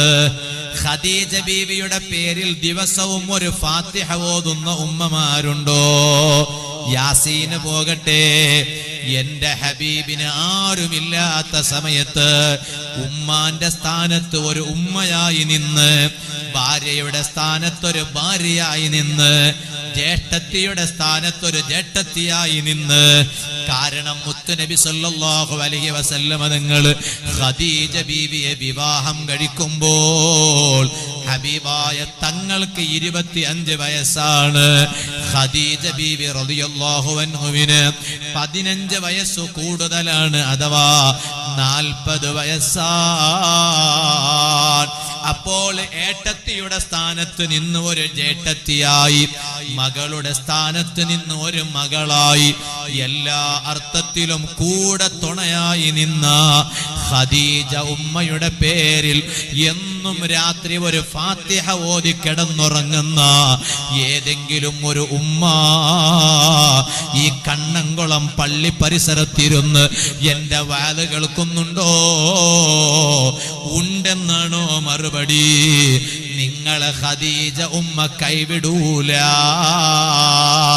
ഹബീബായ നബി സല്ലല്ലാഹു അലൈഹി വസല്ലം തങ്ങൾ കൈവിടൂല. ആ ഖദീജ ബീവി റളിയല്ലാഹു അൻഹയെ കുറിച്ച് ഹബീബായ നബി സല്ലല്ലാഹു അലൈഹി വസല്ലം തങ്ങൾക്ക് പറയാൻ എത്ര നാക്കുകളായിരുന്നു. ഭാര്യമാരെ പുകഴ്ത്തി പറയുന്ന ഭർത്താക്കന്മാരുണ്ടോ ഈ സദസ്സില്? കൈപോക്കണ്ട, കൈപോക്കിയ മോശ, കൈപോക്കണ്ട. സ്വന്തം ഭാര്യയെ കുറിച്ച് പുകഴ്ത്തി പറയാൻ അതിന് ഭർത്താക്കന്മാരെ പറയണം എന്താണെന്നറിയുമ്മ? അതിന് പറയിപ്പിക്കാൻ വല്ലതും ഉണ്ടാകണ്ടേ ഉസ്താദേ? പറയിപ്പിക്കാൻ മാത്രം ഒരു നല്ലതുണ്ടെങ്കിലല്ലേ ഭാര്യനെ കുറിച്ച് പറയൂ. നമ്മൾ ഇവിടുത്തെ ഉമ്മമാരൊക്കെ നല്ലവരാ, അതുകൊണ്ടാണ് നിങ്ങൾ ധാരാളം അവരെ പുകഴ്ത്തി പറയുന്നത്. അള്ളാഹു ആ ഉമ്മമാർക്ക് ധാരാളം ബറക്കത്ത് നൽകട്ടെ. ഉറക്ക ആമീൻ പറയാം. അള്ളാഹു ഖൈർ നൽകട്ടെ, സന്തോഷം നൽകട്ടെ. ഏറ്റവും നല്ല ഭാര്യ ആരാന്നറിയോ? ഇന്നത്തെ സദസ്സിൽ ഉമ്മ ഒരു തീരുമാനം എടുക്കുക. എന്താ തീരുമാനം അറിയോ? ഇപ്പൊ ഇവിടൊക്കെ സദസ്സിരിക്കണ ഉമ്മമാരൊക്കെ ധാരാളം നിസ്കരിക്കണ ഉമ്മമാരായിരിക്കും, ഒക്കെ തഹജ്ജുദിന് എണീക്കണ ഉമ്മമാരായിരിക്കും, ഒക്കെ ദിക്റു സ്വലാത്തു തസ്ബീഹ് ഒക്കെ ചെല്ലുന്ന ഉമ്മമായിരിക്കും. എന്നാലും ഞാൻ പറയട്ടെ, ഏറ്റവും നല്ല ഭാര്യ എന്നതിന്റെ സർട്ടിഫിക്കറ്റ് ലഭിക്കണമെങ്കിൽ ഉമ്മ ഈ സദസ്സിൽ തന്നെ നിങ്ങൾക്ക് തീരുമാനിക്കാം, ഞാനൊരു നല്ല ഭാര്യ ആയിട്ടുണ്ടോ ഇല്ലേ, ഞാനൊരു നല്ല ഭാര്യ ആയിട്ടുണ്ടോ ഇല്ലേ. അതെങ്ങനെയാണ് തീരുമാനിക്കുക ഉസ്താദേ? കൂടുതലൊന്നും നോക്കണ്ട. നിങ്ങളുടെ ഭർത്താക്കന്മാർക്ക് നിങ്ങളെ കുറിച്ച് പറയാൻ ഒരുപാട് നാക്കുകളുണ്ടോ? കരിനാക്കുകളല്ല കേട്ടോ, അതല്ല. നല്ലത് പറയാൻ നിങ്ങളെ കുറിച്ച് ഒരുപാട് നാക്കുകൾ നിങ്ങളെ ഭർത്താവിനുണ്ടോ? നിങ്ങളാണ് നല്ല ഭാര്യ. എഴുതിക്കോ, അള്ളാന്റെ ഏട്ടിൽ ഖൈറുൻ നിസാ, സ്ത്രീകളെ കൂട്ടത്തിൽ ഏറ്റവും നല്ല പെണ്ണ് നിങ്ങളായിരിക്കും, ഒരു സംശയമില്ല. പിന്നെ കുറച്ച് ഭർത്താക്കന്മാരും ഉണ്ട് കേട്ടോ, നിങ്ങളെ കൂട്ടത്തിലൊന്നും അത്തരക്കാരില്ലാത്തതുകൊണ്ട് ഇപ്പൊ കൂടുതൽ പറയണില്ല. ഭാര്യ എത്ര നല്ലത് ചെയ്താലും ഭാര്യയെ കുറിച്ച് പുകഴ്ത്തി പറയാൻ ഒരു നല്ല മനസ്സ് കാണിക്കാത്ത കൊറിയ കുജുംബമാര്, അങ്ങനെ എന്റെ നാട്ടിലൊക്കെ പറയാ, കുജുംബ എന്നാ പറയാ അവനെ കുറിച്ച്. ഭാര്യ എത്ര നല്ലത് ചെയ്താൽ പോലും ഭാര്യനെ കുറിച്ചൊരു നല്ല അഭിപ്രായം പറയാൻ ഒരു മനസ്സ് കാണിക്കാത്ത ചില ഭർത്താക്കന്മാരുണ്ട്. എന്നാ അത് ഭർത്താവിന്റെ കുഴപ്പമാണ്, ഭാര്യന്റെ കുഴപ്പമല്ല. കാരണം അവിടെ ഒരു ചോദ്യം വരുന്നുണ്ട്. അവിടുന്ന് ആരോ ഒരാൾ ചോദിച്ചതുപോലെ എനിക്ക് ഇങ്ങനെ തോന്നുക, എന്താണ് ഭർത്താവ് നല്ലത് പറയണ ഭാര്യയാകണം എന്ന് അറിഞ്ഞില്ലേ? അപ്പൊ ഇങ്ങനെ ആരോ ചോദിച്ചതുപോലെ എനിക്ക് തോന്നുകയാണ്, അല്ല ഉസ്താദേ, എത്ര നല്ലത് ചെയ്തിട്ടും ഭർത്താവിന് അങ്ങനെ ഒരു തോന്നലില്ലെങ്കിലോ? ഇല്ലെങ്കിൽ അത് ആ പെണ്ണിന്റെ കുഴപ്പമല്ല, പെണ്ണ് നല്ല പെണ്ണ് തന്നെയാണ്, ഭർത്താവിന്റെ കുഴപ്പമാണ്. അതും കൂടി നമ്മൾ മനസ്സിലാക്കേണ്ടതല്ലേ? എന്നാൽ ഖദീജ ബീവി റളിയല്ലാഹു അൻഹയെ കുറിച്ച് നബി സല്ലല്ലാഹു അലൈഹി വസല്ലം തങ്ങൾ എത്രയാണ് മഹത്വം പറയുന്നത്, എത്ര നാക്കുകളാണ് തങ്ങൾക്കുള്ളത്. ചരിത്രത്തിൽ കാണാം, ആയിഷ ബീവി റളിയല്ലാഹു അൻഹ പറയാണ്, ഒരിക്കൽ നബി സല്ലല്ലാഹു അലൈഹി വസല്ലം തങ്ങൾ ഖദീജ ബീവി റളിയല്ലാഹു അൻഹയെ പുകഴ്ത്തി പറഞ്ഞു, ഈ സ്ത്രീകൾക്കുള്ളൊരു ഒരു ദുസ്വഭാവമുണ്ട്, വേറെ ഒരാളെ പുകഴ്ത്തി പറയുന്നത് അവർക്ക് തീരെ ഇഷ്ടമില്ല. അതാണുങ്ങൾക്കുമുണ്ട്, അതാണുങ്ങൾക്കുമുള്ള സ്വഭാവമാണ്. പക്ഷെ ആണുങ്ങളെക്കാൾ കൂടുതൽ ആ സ്വഭാവമുള്ളത് പെണ്ണുങ്ങൾക്കാണ്. അല്ലേ? എന്റെ കുട്ടികളെ പുകഴ്ത്തുന്നതിനേക്കാളും എന്റെ കുട്ടിയിലുള്ളതിനേക്കാളും കുറച്ചും കൂടി ഉഷാറ് വേറൊരു കുട്ടിയിലുണ്ട്. അല്ലേ? പറയാം. നമ്മളെ നാട്ടില് ഒരു കുട്ടിക്ക് സൈക്കിൾ കൊടുത്തു എന്ന് കരുതാ, ഉദാഹരണം പറയാം. ഒരു കുട്ടിക്ക് എന്ത് കൊടുത്തു? സൈക്കിൾ കൊടുത്തു. എന്തിന്റെ പേരിലാണ്? എന്നും സുബഹി ജമാഅത്തിന് പള്ളിയിൽ വന്ന് നിസ്കരിക്കുന്ന മദ്രസയിലെ കുട്ടിയാണ്. വേറെ മക്കളൊന്നും സുബഹി ജമാഅത്തിന് പള്ളിക്ക് വരൂല, ഇക്കുട്ടി പള്ളിയിലേക്ക് വരികയാണ്. അപ്പൊ അവന് ജമാഅത്ത് കമ്മിറ്റിക്കാരൊക്കെ തീരുമാനിച്ചു, റബീഉൽ അവ്വൽ പ്രമാണിച്ച് അവനക്ക് നല്ലൊരു സമ്മാനം കൊടുക്കണം. എന്താ മത്സരം? എന്താ? സുബഹി ജമാഅത്തിന് ഇതുവരെ ഒരു സുബഹി ജമാഅത്ത് മുടക്കിയിട്ടില്ല. കുട്ടി മദ്രസയിൽ വരുന്ന കുട്ടിയാണ്, മദ്രസയിൽ വരുന്ന കുട്ടിയാണ്. ചെറുപ്പക്കാരാ, ആ കുട്ടി നമുക്ക് മാതൃകയാണ്. എന്താ കാരണം അറിയോ? ഞാന് ചട്ടിയായി, ഞാൻ കുട്ടിയല്ല ചട്ടിയായി, എന്നിട്ട് സുബഹി ജമാഅത്തിന് പള്ളിയിൽ വരാൻ എന്നെ കിട്ടൂല. കിട്ടുണ്ടോ? ഞാൻ പലപ്പോഴും ചിന്തിക്കാറുണ്ട്, വഅലിന്റെ സദസ്സിൽ ഇരിക്കുന്ന യുവാക്കൾ എല്ലാരും കൂടി സുബഹി ജമാഅത്തിന് പള്ളിയിൽ വന്നിരുന്നെങ്കിലോ? പള്ളിയിൽ സ്ഥലം ഉണ്ടാവില്ല. അപ്പൊ ഇവിടുത്തെ ഈ നാട് അൽഹംദുലില്ലാ നല്ല നാടാണ്. ഇവിടുത്തെ യുവാക്കളൊക്കെ ജമാഅത്തിന് പള്ളിയിൽ വരുന്നവരാണ്. അള്ളാഹു ബർക്കത്ത് ചെയ്യട്ടെ, അള്ളാഹു ഖൈർ നൽകട്ടെ. ചെറുപ്പക്കാരാ, മരിച്ചിട്ട് പോയി ഖബറിൽ കിടക്കുമ്പോ കുറച്ച് സ്റ്റെപ്പുകൾ നല്ലത് പറയാനുണ്ടാകണം. കുറച്ച് ഈ കാലവെപ്പുണ്ടല്ലോ, ചില കാലവെപ്പുകൾ, നല്ലത് പറയാനുള്ള കാലവെപ്പുകൾ ഉണ്ടാകണം. അത് എവിടേക്ക് പോയ കാലവെപ്പാണ്? പള്ളിയിലേക്ക് ജമാഅത്തിന് പോയ കാലവെപ്പ്. അവിടെ റഹ്മത്തിന്റെ മലക്കുകൾക്ക് അത് നോക്കിയിട്ട് പ്രതിഫലം തരാൻ തോന്നണം. അൽഹംദുലില്ലാ, ഞങ്ങളെ പള്ളിന്റെ പണിയൊക്കെ ഇൻഷാ അല്ലാഹ് പള്ളി ഇങ്ങനെ പൊന്തി നിൽക്കുകയാണ്. അല്ലെ? ഉസ്താദിന്റെ കയ്യിൽ ലിസ്റ്റ് ഉണ്ട്, എന്താണെന്നറിയില്ല. പള്ളിയിൽ ഇങ്ങനെ പൊന്തി നിൽക്കാണ്. ആ ലിസ്റ്റ് ഒന്നുമല്ല, പള്ളി ഇങ്ങനെ ഉയർന്നു നിൽക്കുകയാണ്. അള്ളാഹു എത്രയും പെട്ടെന്ന് അത് പൂർത്തിയാക്കി നമുക്കത് ഉദ്ഘാടനം ചെയ്ത് ആ പള്ളിയിൽ പോയി അവയവങ്ങൾ വെച്ച് സുജൂദ് ചെയ്യാനുള്ള ഭാഗ്യം അല്ലാഹു ഈ നാട്ടുകാർക്ക് നൽകട്ടെ. നിങ്ങൾ 5 വഖത്ത് നിസ്കാരത്തിൽ നിങ്ങൾ ദുആ ചെയ്യേണ്ട കാര്യമാണ്. ഞങ്ങൾ അസുഖം മാറാൻ വേണ്ടി മാത്രം ദുആർന്നാ പോരാ, കച്ചവടത്തിൽ വർക്കത്തുണ്ടാവാൻ മാത്രം ദുആർന്നാ പോരാ. എന്താ ദുആർക്കേണ്ട? ഉമ്മ, നിങ്ങളോട് ഞാൻ പറയാണ്, നിങ്ങൾ ദുആർക്കണം. എന്താണെന്നറിയോ? ഞങ്ങളെ നാട്ടിലെ ഈ പള്ളിയുടെ പണി എത്രയും പെട്ടെന്ന് പൂർത്തിയായി അത് ഉദ്ഘാടനം കഴിഞ്ഞ് നമുക്ക് അവിടെ നിന്ന് സുജൂദ്, ആർക്ക്? പുരുഷന്മാർക്ക് അവിടെ നിന്ന് സുജൂദ് ചെയ്യാൻ കഴിയണം. അതിന് ഉമ്മമാരൊക്കെ ആത്മാർത്ഥമായി ദുആ ചെയ്യണം. അല്ലാഹു ഭാഗ്യം തരട്ടെ, അല്ലാഹു ഭാഗ്യം തരട്ടെ. ഇരിക്കട്ടെ, ഞാൻ പറഞ്ഞു വന്നത് സ്ത്രീ, അതാ ഞാൻ പറഞ്ഞത്, സമ്മാനം കൊടുത്തു. അപ്പൊ വീട്ടിൽ വന്നിട്ട് മുഹമ്മദ് ഭാര്യനോട് പറഞ്ഞു, നിനക്കറിയോ പെണ്ണെ, അഹമ്മദിന്റെ മോനിക്ക് ഇന്ന് സൈക്കിൾ കൊടുത്തു. എന്തിനാ കൊടുത്തത്? സുബഹി ജമാഅത്തിന് എന്നും പള്ളിയിൽ വരണുണ്ടെന്നാണ്. അത് പെട്ടെന്ന് ഉൾക്കൊള്ളാൻ ചില സ്ത്രീകൾക്ക് കഴിയില്ല. അവരെന്തെങ്കിലും ഒരു ന്യൂനത, എന്തെങ്കിലും ഒരു കുറവ് അപ്പ പറഞ്ഞിട്ടുണ്ടാവും. മറ്റുള്ളവരെ പുകഴ്ത്താൻ അല്ലേ? ഞാൻ ചോദിക്കട്ടെ, ഒരു ഉമ്മാക്ക് വേറൊരു പെണ്ണിനെ കുറിച്ച് അവൾ കാണാൻ നല്ല ഭംഗിയാണെന്ന് പറയാൻ തീരെ തോന്നൂല. എന്താ കാരണം? അപ്പൊ അതിലൂടെ വരുന്ന എന്താണെന്നറിയോ? എന്നെക്കാളും സൗന്ദര്യം അവൾക്കാണെന്നാ വരിക. അത് വരുത്താൻ പാടില്ല. എങ്കിലും ഉമ്മമാരൊക്കെ പറയും, എന്ത് സൗന്ദര്യോ, അത് ക്രീമെല്ലാം ഇട്ടിട്ട് അങ്ങനെ പറയാം. എന്നെക്കാളും സൗന്ദര്യം കാണാൻ കാരണം എന്തറിയോ? ആ ക്രീമൊക്കെ ഇട്ടിട്ടാണ്, ഞാനതൊന്നും ഇടാറില്ല. പൊതുവെ അങ്ങനെ നമ്മൾ ഇവിടുത്തെ ഉമ്മമാരൊക്കെ അങ്ങനെയല്ല കേട്ടോ. അവരൊക്കെ നല്ലവരാ. അവർ മറ്റുള്ളവരുടെ പവർ അംഗീകരിച്ചു കൊടുക്കുന്ന നല്ല സ്വഭാവക്കാരാണ്. അത് അംഗീകരിച്ചു കൊടുക്കണം, അത് അംഗീകരിച്ചു കൊടുക്കണ്ടേ? ഒക്കെ എന്ത് അംഗീകരിച്ചു കൊടുത്താലും അവസാനം പസ്കേ എന്ന് പറഞ്ഞിട്ടൊരു വാക്കുണ്ട് അല്ലെ? പസ്കേ എന്നല്ല, പക്ഷേ. ഒരു പക്ഷേ ഉണ്ടാവും. എല്ലാം അംഗീകരിച്ചു കൊടുക്കും, ശരി കേട്ടോ, ഭയങ്കര. പക്ഷെ എന്നാലും എന്നാലും പറഞ്ഞില്ലെങ്കിൽ ഉറക്കം വരൂല. അങ്ങനെയാണ്. എന്താ കാരണം? പുകഴ്ത്താൻ തോന്നൂല. തോന്നായോ? പുകഴ്ത്താൻ തോന്നുവോ? തോന്നൂല. എന്തെങ്കിലും ഒരു നല്ല വീടുണ്ടായി എന്ന് കരുതാം. നമ്മളെ നാട്ടിലൊരു നല്ല വീടുണ്ടായി. നിങ്ങൾ ഈ നാടൊന്നും അല്ല, മംഗലാപുരത്ത് നിന്ന് കരുതി. ഇവരൊക്കെ നല്ലവരാ, അള്ളാഹു വർക്കത്തേട്ട്. ഞങ്ങളുടെ നാട്ടിലൊരു നല്ല വീടുണ്ടായി. അപ്പൊ രണ്ടാള് സംസാരിക്കുമ്പോ പറയാണ്, കണ്ട നല്ല വീട് വെച്ചൂല്ലേ? അപ്പൊ മറ്റൊരുത്തം പറയാണ്, ഏതോ ഒരു അറബിനെ പറ്റിച്ചിട്ടുണ്ടാവും. എങ്ങനെയുണ്ട്? അങ്ങനെ പറയാ, ഏതോ ഒരു അറബിനെ പറ്റിച്ചിട്ടുണ്ടാവും. അല്ലാതെ എന്തും അറിയില്ല. പാവം ഗൾഫിലൊക്കെ പോയി ഒരുപാട് അധ്വാനിച്ചു, നാട്ടിലും വരാറില്ലായിരുന്നു. 2-3 വർഷത്തിലൊക്കെ നാട്ടിൽ വരികയാണ്. അധ്വാനിച്ച് അൽഹംദുലില്ലാ, അധ്വാനത്തിന്റെ ഫലം എന്നോണം അല്ലാഹു ഒരു വീട് കൊടുത്തു. ഒരു നാക്കിനും പറയാൻ തോന്നൂല. പറയലെന്താ? ആരാനെ പറ്റിച്ചിട്ടുണ്ടാവും. അത് മനുഷ്യന്റെ സ്വഭാവമാണ്. അവിടുന്ന് അങ്ങ് മാറണം.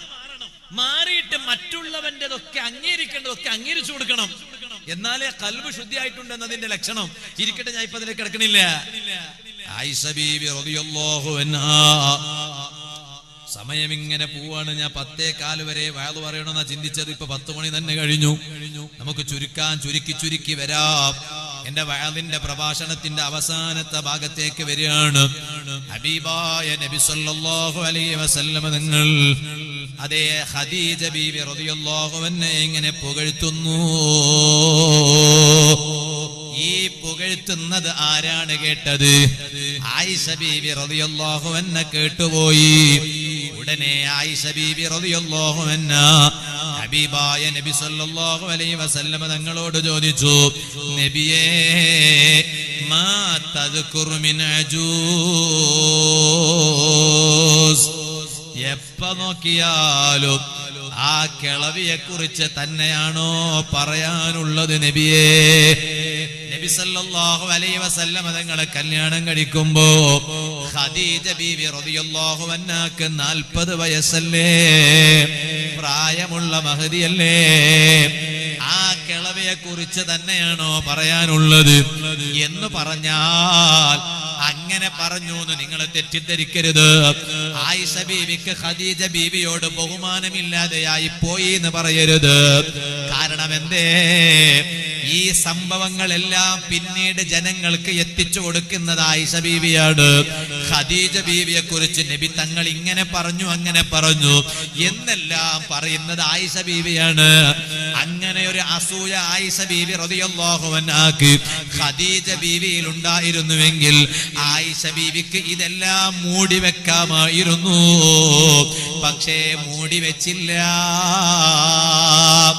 ചോദിച്ചു, അല്ല നബിയേ, ഖദീജ ബീവിയെക്കാളും പ്രായം കുറഞ്ഞ ആയിഷ ഇവിടെ ഉണ്ടാകുമ്പോ ആ ഖദീജയെ കുറിച്ച് മാത്രം എന്തിനാണ് തങ്ങൾക്ക് പറയാനുള്ളത്? കഥ ഖദ് അബ്ദലകല്ലാഹു ഖൈറൻ മിൻഹാ, ഖദീജയേക്കാൾ ഖൈറായ ആയിഷയെ അല്ലാഹു തങ്ങൾക്ക് തന്നില്ലേ നബിയേ? ഇനിയും ഖദീജയെ കുറിച്ച് തന്നെ പറയണോ നബിയേ അലൈഹിസ്സലാം? ഇത് കേട്ട ഉടൻ ഫഗളിബ റസൂലുള്ളാഹി സ്വല്ലല്ലാഹു അലൈഹി വസല്ലം തങ്ങളുടെ മുഖം വിവർണമായി പോയി, ചൊടിച്ചുപോയി മുത്തുനബി സല്ലല്ലാഹു അലൈഹി വസല്ലം. എന്നിട്ടോ ആയിഷ ബീവി റളിയല്ലാഹു അൻഹയോട് പറയാണ്, ആയിഷ ആര് പറഞ്ഞു ഖദീജയേക്കാൾ ഖൈറായത് എനിക്ക് കിട്ടിയെന്നാര് പറഞ്ഞു? ഇല്ല ഇല്ല, ഖദീജക്ക് പകരം ഒരു ആയിഷയുമില്ല, ഖദീജക്ക് പകരം ഖദീജ മാത്രമാണ്. എന്തേ കാരണമെന്നറിയുമോ? എപ്പോഴാണ് ഖദീജ എന്റെ ഭാര്യയായിരുന്നത്?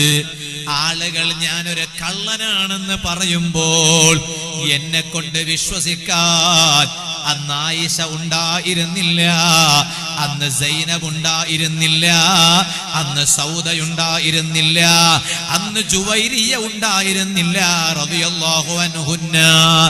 അന്ന് ജനങ്ങൾ എന്നെ കള്ളനാണെന്ന് പറഞ്ഞപ്പോ എന്നെ കൊണ്ട് വിശ്വസിക്കാൻ കൂടെ ഉണ്ടായിരുന്നത് എന്റെ ഖദീജ മാത്രമാണ്.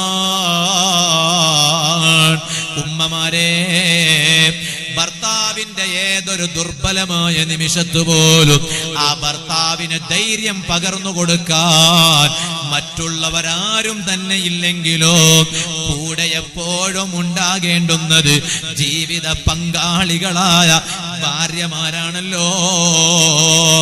ആ ഭാര്യമാര് പോലും ഭർത്താവിന് ധൈര്യം പകർന്നു കൊടുക്കാനില്ലെങ്കിൽ ആ ഭർത്താവ് തളർന്നു പോകുമെന്നത് ഉറപ്പ് തന്നെയാണ്.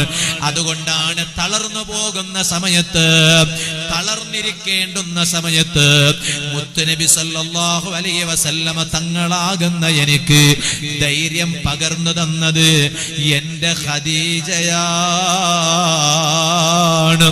എന്റെ ഖദീജയാണ്. ഇസ്ലാമിന്റെ പ്രചാരണ പ്രവർത്തനത്തിന് എന്റെ കയ്യിൽ സമ്പത്തില്ലാത്ത ഒരു കാലമുണ്ടായിരുന്നു. അന്ന് എനിക്ക് ഇസ്ലാമിന്റെ പ്രചാരണത്തിന് പണം തന്ന് സഹായിച്ചത് അത് എന്റെ ഖദീജയാണ്. ഇങ്ങനെ അത് മാത്രമല്ല, എനിക്ക് മക്കളുണ്ടായത് എന്റെ ഖദീജയിൽ നിന്നാണ്. എനിക്ക് മക്കളുണ്ടായത് എന്റെ ഖദീജയിൽ നിന്നാണ്. ആ ഖദീജ മരിക്കുന്നത് വരെ ഞാനൊരു രണ്ടാം കെട്ട് കെട്ടേണ്ടി വന്നില്ല. എന്റെ ഖദീജയുടെ മരണത്തിന് ശേഷമാണ് ഒരു രണ്ടാം കെട്ട് കെട്ടേണ്ടുന്ന ആവശ്യമുണ്ടായത്. അതുകൊണ്ട് എന്റെ ഖദീജക്ക് പകരം എന്റെ ഖദീജ മാത്രമാണ്. ഹബീബായ നബി സല്ലല്ലാഹു അലൈഹി വസല്ലം തങ്ങൾ ഖദീജ ബീവിയുടെ മഹത്വം പറഞ്ഞു. ഉമ്മമാരെ, മുത്തുനബി സല്ലല്ലാഹു അലൈഹി വസല്ലം തങ്ങളുടെ ഭാര്യമാരിൽപ്പെട്ട ഓരോ ഭാര്യക്ക് ഓരോ പ്രത്യേക സ്വഭാവങ്ങളായിരുന്നു. ഓരോരുത്തരും ഓരോ വിഷയത്തിൽ വലിയ മഹത്വമുള്ളവരായിരുന്നു. അതുകൊണ്ടല്ലേ മഹാന്മാരായ പണ്ഡിതന്മാര് ഹബീബായ നബി സല്ലല്ലാഹു അലൈഹി വസല്ലം തങ്ങളുടെ ഭാര്യമാരെ മഹത്വം പറഞ്ഞപ്പോ ഹഫ്സ ബീവി റളിയല്ലാഹു അൻഹയെ കുറിച്ച് പറയുന്നത് കാണാം. ഇന്നത്തെ എന്റെ കണ്ണംകുളം വഅലിന് അവസാനിപ്പിക്കുമ്പോ നമുക്ക് ഹഫ്സ ബീവിയുടെ ചരിത്രം പറഞ്ഞ് അവസാനിപ്പിക്കണം. റബ്ബേ, ഹഫ്സ ബീവിയുടെ ബറക്കത്ത് റളിയല്ലാഹു അൻഹാ ഈ സദസ്സിന് നൽകണേ അല്ലാഹ്. സൗദാ ബീവിയെ കുറിച്ച് പറയാനുണ്ട്, സൈനബ് ബീവിയെ കുറിച്ച് പറയാനുണ്ട്, ഇതുപോലെ ജുവൈരിയ ബീവി റളിയല്ലാഹു അൻഹയെ കുറിച്ച് പറയാനുണ്ട്. ഇങ്ങനെ ഓരോ ഭാര്യമാരെ കുറിച്ച് പറയാനുണ്ട്. അതൊക്കെ ഞാൻ ഇൻഷാ അല്ലാഹ് അടുത്ത ദിവസത്തിന്റെ എന്റെ വഅദിലേക്ക് നീട്ടിവെക്കുകയാണ്. ജുവൈരിയ ബീവിയുടെ ചരിത്രം നീട്ടിവെക്കുന്നു, സൈനബ് ബീവിയുടെ ചരിത്രം നീട്ടിവെക്കുന്നു. ഇന്ന് നമുക്ക് പറയാം, ഉമർ ഇബ്നുൽ ഖത്താബ് റളിയല്ലാഹു അൻഹുവിന്റെ പ്രിയപ്പെട്ട മകളായ ഹഫ്സ ബീവി റളിയല്ലാഹു അൻഹാ. ഹഫ്സ എന്ന് പേരുള്ള സഹോദരിമാരെന്റെ സദസ്സിലുണ്ടാകുമല്ലോ. അതാരുടെ പേരാണെന്നറിയുമോ ഹഫ്സമാരെ? അതൊരു ചില്ലര പേരല്ല. ഹബീബായ നബി സല്ലല്ലാഹു അലൈഹി വസല്ലമ തങ്ങളുടെ പ്രിയപ്പെട്ട ഭാര്യയായ ഹഫ്സ ബീവിയുടെ പേരാണ്. ഉമർ ഇബ്നുൽ ഖത്താബ് റളിയല്ലാഹു അൻഹു മഹാനരുടെ മകളാ.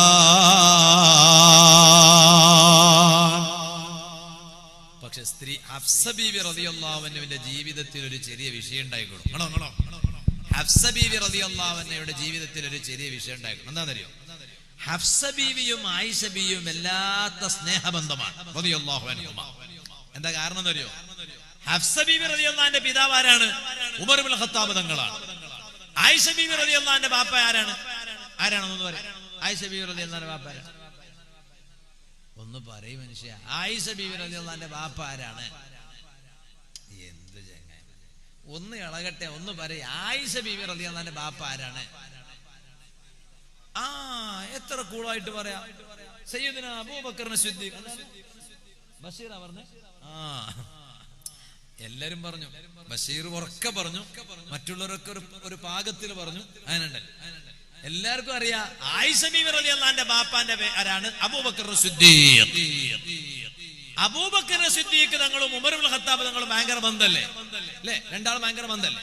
അപ്പൊ അവരുടെ മക്കൾക്ക് ഒരു ബന്ധം ഉണ്ടാവും. അതാണ് ഹഫ്സ ബീവി റളിയല്ലാഹു അൻഹാക്കും ആയിഷ ബീവിക്കും വലിയ ബന്ധമാണ്. അതുകൊണ്ട് എന്തെങ്കിലും ഒരു വിഷയം ഉണ്ടെങ്കിൽ ഹഫ്സ ബീവി ആയിഷ ബീവിയും തമ്മിൽ ഇങ്ങനെ സ്വകാര്യം പറയും. മുത്തുനബി സല്ലല്ലാഹു അലൈഹി വസല്ലം നിങ്ങൾ, ഉമ്മ ഞാൻ നിങ്ങളൊരു കാര്യം പറയട്ടെ, ഭർത്താവ് നിങ്ങളോടൊരു സ്വകാര്യം പറഞ്ഞാൽ ആ സ്വകാര്യം ആരോടും പറയരുത് എന്ന് പറഞ്ഞാൽ പിന്നെ നിങ്ങളുടെ സ്വന്തം ഉമ്മാനോട് പോലും പറയാൻ പാടില്ല. കുറച്ച് കൂടിപ്പോയോ? എന്തു കൂടാനാ? ഭർത്താവിന്റെ സമ്മതം അല്ലെങ്കിൽ ബാപ്പാന്റെ മയ്യത്ത് കാണാൻ പോലും പോകാൻ പാടില്ല എന്നാ. ഭർത്താവിന്റെ സമ്മതം വാങ്ങിയിട്ട് പോകണം, അല്ലെങ്കിൽ ഭർത്താവിന്റെ സമ്മതം അറിഞ്ഞിട്ട് പോകണം, തൃപ്തി അറിഞ്ഞിട്ട് പോകണം. അങ്ങനെയാണ് എന്റെ നിയമം. എന്ന് കരുതിയിട്ട് ഭർത്താവ് ബാപ്പ മരിച്ചാല്, ഭാര്യന്റെ ഉപ്പ മരിച്ചാല് പോകണ്ടെന്ന് ഭർത്താവ് പറയാൻ പാടില്ല. അത് അങ്ങനെ ഒരു നിയമം ഭർത്താവിനും ഉണ്ട്. ഇത് ഭർത്താവ് പറയാണ്, ആരാ മരിച്ചേ? ഉപ്പ മരിച്ചോ? ഉപ്പ മരിച്ചാ മരിച്ചോട്ടെ, നീ പോകണ്ടെന്ന് അങ്ങനെ പറയാനും പാടില്ല. അങ്ങനെയുണ്ട് മസാല. കേവലം അത് മാത്രല്ല, അതുകൂടി ആണുങ്ങളോട് ഞാൻ പറഞ്ഞു തരികയാണ്. പക്ഷെ ഭർത്താവ് ഒരു സ്വകാര്യത, ഒരു സീക്രറ്റ് ഭാര്യയോട് പറഞ്ഞാൽ, ഞാൻ ഉമ്മമാരോട് പറയാണ്, സഹോദരിമാരോട് പറയാണ്, ആ സ്വകാര്യത സ്വന്തം ഉമ്മാനോട് പോലും പോയി പറയാൻ പാടില്ല, സ്വന്തം ആങ്ങളയോട് പോലും പറയാൻ പാടില്ല. കാരണം ഭർത്താവ് എന്താ പറഞ്ഞേ? ഒരാളോടും ആ സ്വകാര്യം പറയാൻ പാടില്ല എന്നല്ലേ? അതുകൊണ്ട് പറയാൻ പാടില്ല. അതേ സമയത്ത് ഭർത്താവ് ഒരു കള്ളുകൂടിയാനാ, അള്ളാഹു നന്നാക്കി കൊടുക്കട്ടെ. ഭർത്താവ് ഒരു കള്ളുകൂടിയാനാ, അള്ളാഹു നന്നാക്കി കൊടുക്കട്ടെ. എന്താ മനുഷ്യന്മാരെ ആമ്യം പറയാത്ത? നിങ്ങളൊന്നും കള്ളുകൂടിയന്മാരല്ലാന്നറിയാ, എന്നാലും കള്ളു കുടിച്ചിട്ട് വന്നിട്ട് ഭാര്യനെ ശല്യം ചെയ്യുന്ന ആ ഭാര്യന്റെ ഒക്കെ അവസ്ഥകളൊന്നും ആലോചിച്ച് നോക്ക്. നിങ്ങളെ ഭാര്യമാരൊക്കെ ഭാഗ്യവതികളാണ്. ഭാഗ്യാത ലക്ഷ്മി മാറമ്മ, നിങ്ങളെ ഭാര്യമാരൊക്കെ നല്ല ഭാഗ്യവതിമാരാണ്. അതേസമയത്ത് ഒരു മദ്യപാനിയുടെ ഭാര്യയാണെങ്കിൽ എന്താണ് അവസ്ഥകളൊന്നും ആലോചിച്ച് നോക്ക്. പടച്ചറബ്ബേ, കണ്ണീരിറ്റിച്ചു കഴിയുന്ന എത്ര സഹോദരിമാരാണ് നമ്മുടെ സമുദായത്തിലുള്ളത്. അള്ളാഹു അവരുടെ ഭർത്താക്കന്മാർക്ക് മദ്യപാനം അവസാനിപ്പിക്കാനുള്ള നല്ല ബോധം അള്ളാഹു നൽകട്ടെ, നല്ല ബുദ്ധി അള്ളാഹു നൽകട്ടെ. എങ്ങനെയുണ്ട് ഉമ്മ? നിങ്ങളൊക്കെ ദുആ ചെയ്യുമ്പോ നിങ്ങളെ ഭർത്താവ് മദ്യപാനി അല്ലല്ലോ, നിങ്ങൾക്ക് നിങ്ങളെ ഭർത്താവിന്റെ വീട്ടിൽ എന്തൊരു സന്തോഷാണ്. പക്ഷേ ഭർത്താവ് മദ്യപാനിയായ ഒറ്റ കാരണം കൊണ്ട് ഭർത്താവിന്റെ വീട്ടിൽ പ്രയാസത്തിൽ കഴിയുന്ന എത്ര നമ്മുടെ സമുദായത്തിലെ സഹോദരിമാരുണ്ട്. അവർക്ക് നല്ല സമാധാനം കിട്ടാൻ നിങ്ങൾ നിസ്കാരപ്പായയിൽ ദുആ ചെയ്യുമ്പോൾ ആ നിങ്ങളുടെ സഹോദരിമാരെ മറക്കാൻ പാടില്ല. നമുക്ക് ഈ ഉമ്മത്തിൽപ്പെട്ട ഓരോരുത്തരോടും കടപ്പാടുണ്ട്. സ്വന്തം ഭർത്താവ് മക്കളോട് മാത്രമല്ല, സ്വന്തം വീട്ടുകാരോട് മാത്രമല്ല. അങ്ങനെ ഒരു രഹസ്യം പറഞ്ഞാൽ ഒരിക്കലും ആ രഹസ്യം ഒരാളോടും പറയാൻ പാടില്ല. നിക്കുവോ? ഞങ്ങളെ ഭാര്യമാരെ ചവിട്ടിൽ ഈ രഹസ്യം നിക്കുവോ? നിക്കൂല. പിന്നെന്താ വരിക? പറയുമ്പോ എന്താ പറയുന്നറിയോ? നണ്ടട്ട ചൊന്നൂറു ആറട്ട ചൊല്ലണ്ടാണ്ട്, അതുകൊണ്ട് നീ ആറട്ട ചൊല്ലണ്ട, നിന്റെ മാത്ര ചൊന്നോ. വിഷയം മനസ്സിലായോ? മനസ്സിലായില്ല? ഇയാളെ മടുത്താളാ. മനസ്സിലായോ? എന്നോട് പറഞ്ഞിട്ടുണ്ട് ഭർത്താവ് ആരോടും പറയണ്ടാന്ന്. ഞാൻ നിന്നോട് മാത്രമേ പറയുന്നുള്ളൂ, നീ ആരോടും പറയണ്ട കേട്ടോ. ഇങ്ങനെ 100 ആളോട് പറഞ്ഞിട്ടുണ്ടാവും. പിന്നെ നാട്ടിലാകെ പാട്ടാകാൻ ഒരു FM വിളിക്കേണ്ട ആവശ്യമില്ലല്ലോ.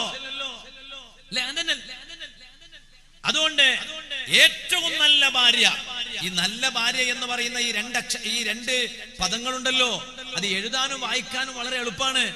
അത് ആയിക്കിട്ടാൻ വലിയ പ്രയാസമാണ് ഉമ്മമാരെ. വെറുതല്ല, നല്ല ഭാര്യ ആകാൻ സാധിച്ചുവെങ്കിൽ അവൾക്ക് സ്വർഗത്തിൽ പോകാൻ ഇനി വേറൊരു അമലിന്റെ ആവശ്യമില്ല. നിസ്കാരം വേണം, നോമ്പ് വേണം, ഈ ഒരു ക്വാളിഫിക്കേഷൻ മതി. സർട്ടിഫിക്കറ്റ് വേറെ വേണ്ട. ഇന്ന് സർട്ടിഫിക്കറ്റിന് ഒരു കുറവില്ല. കോഴ്സുകൾ ഇഷ്ടം പോലെയാണ്, ഇഷ്ടംപോലെ സർട്ടിഫിക്കറ്റുകളാണ്.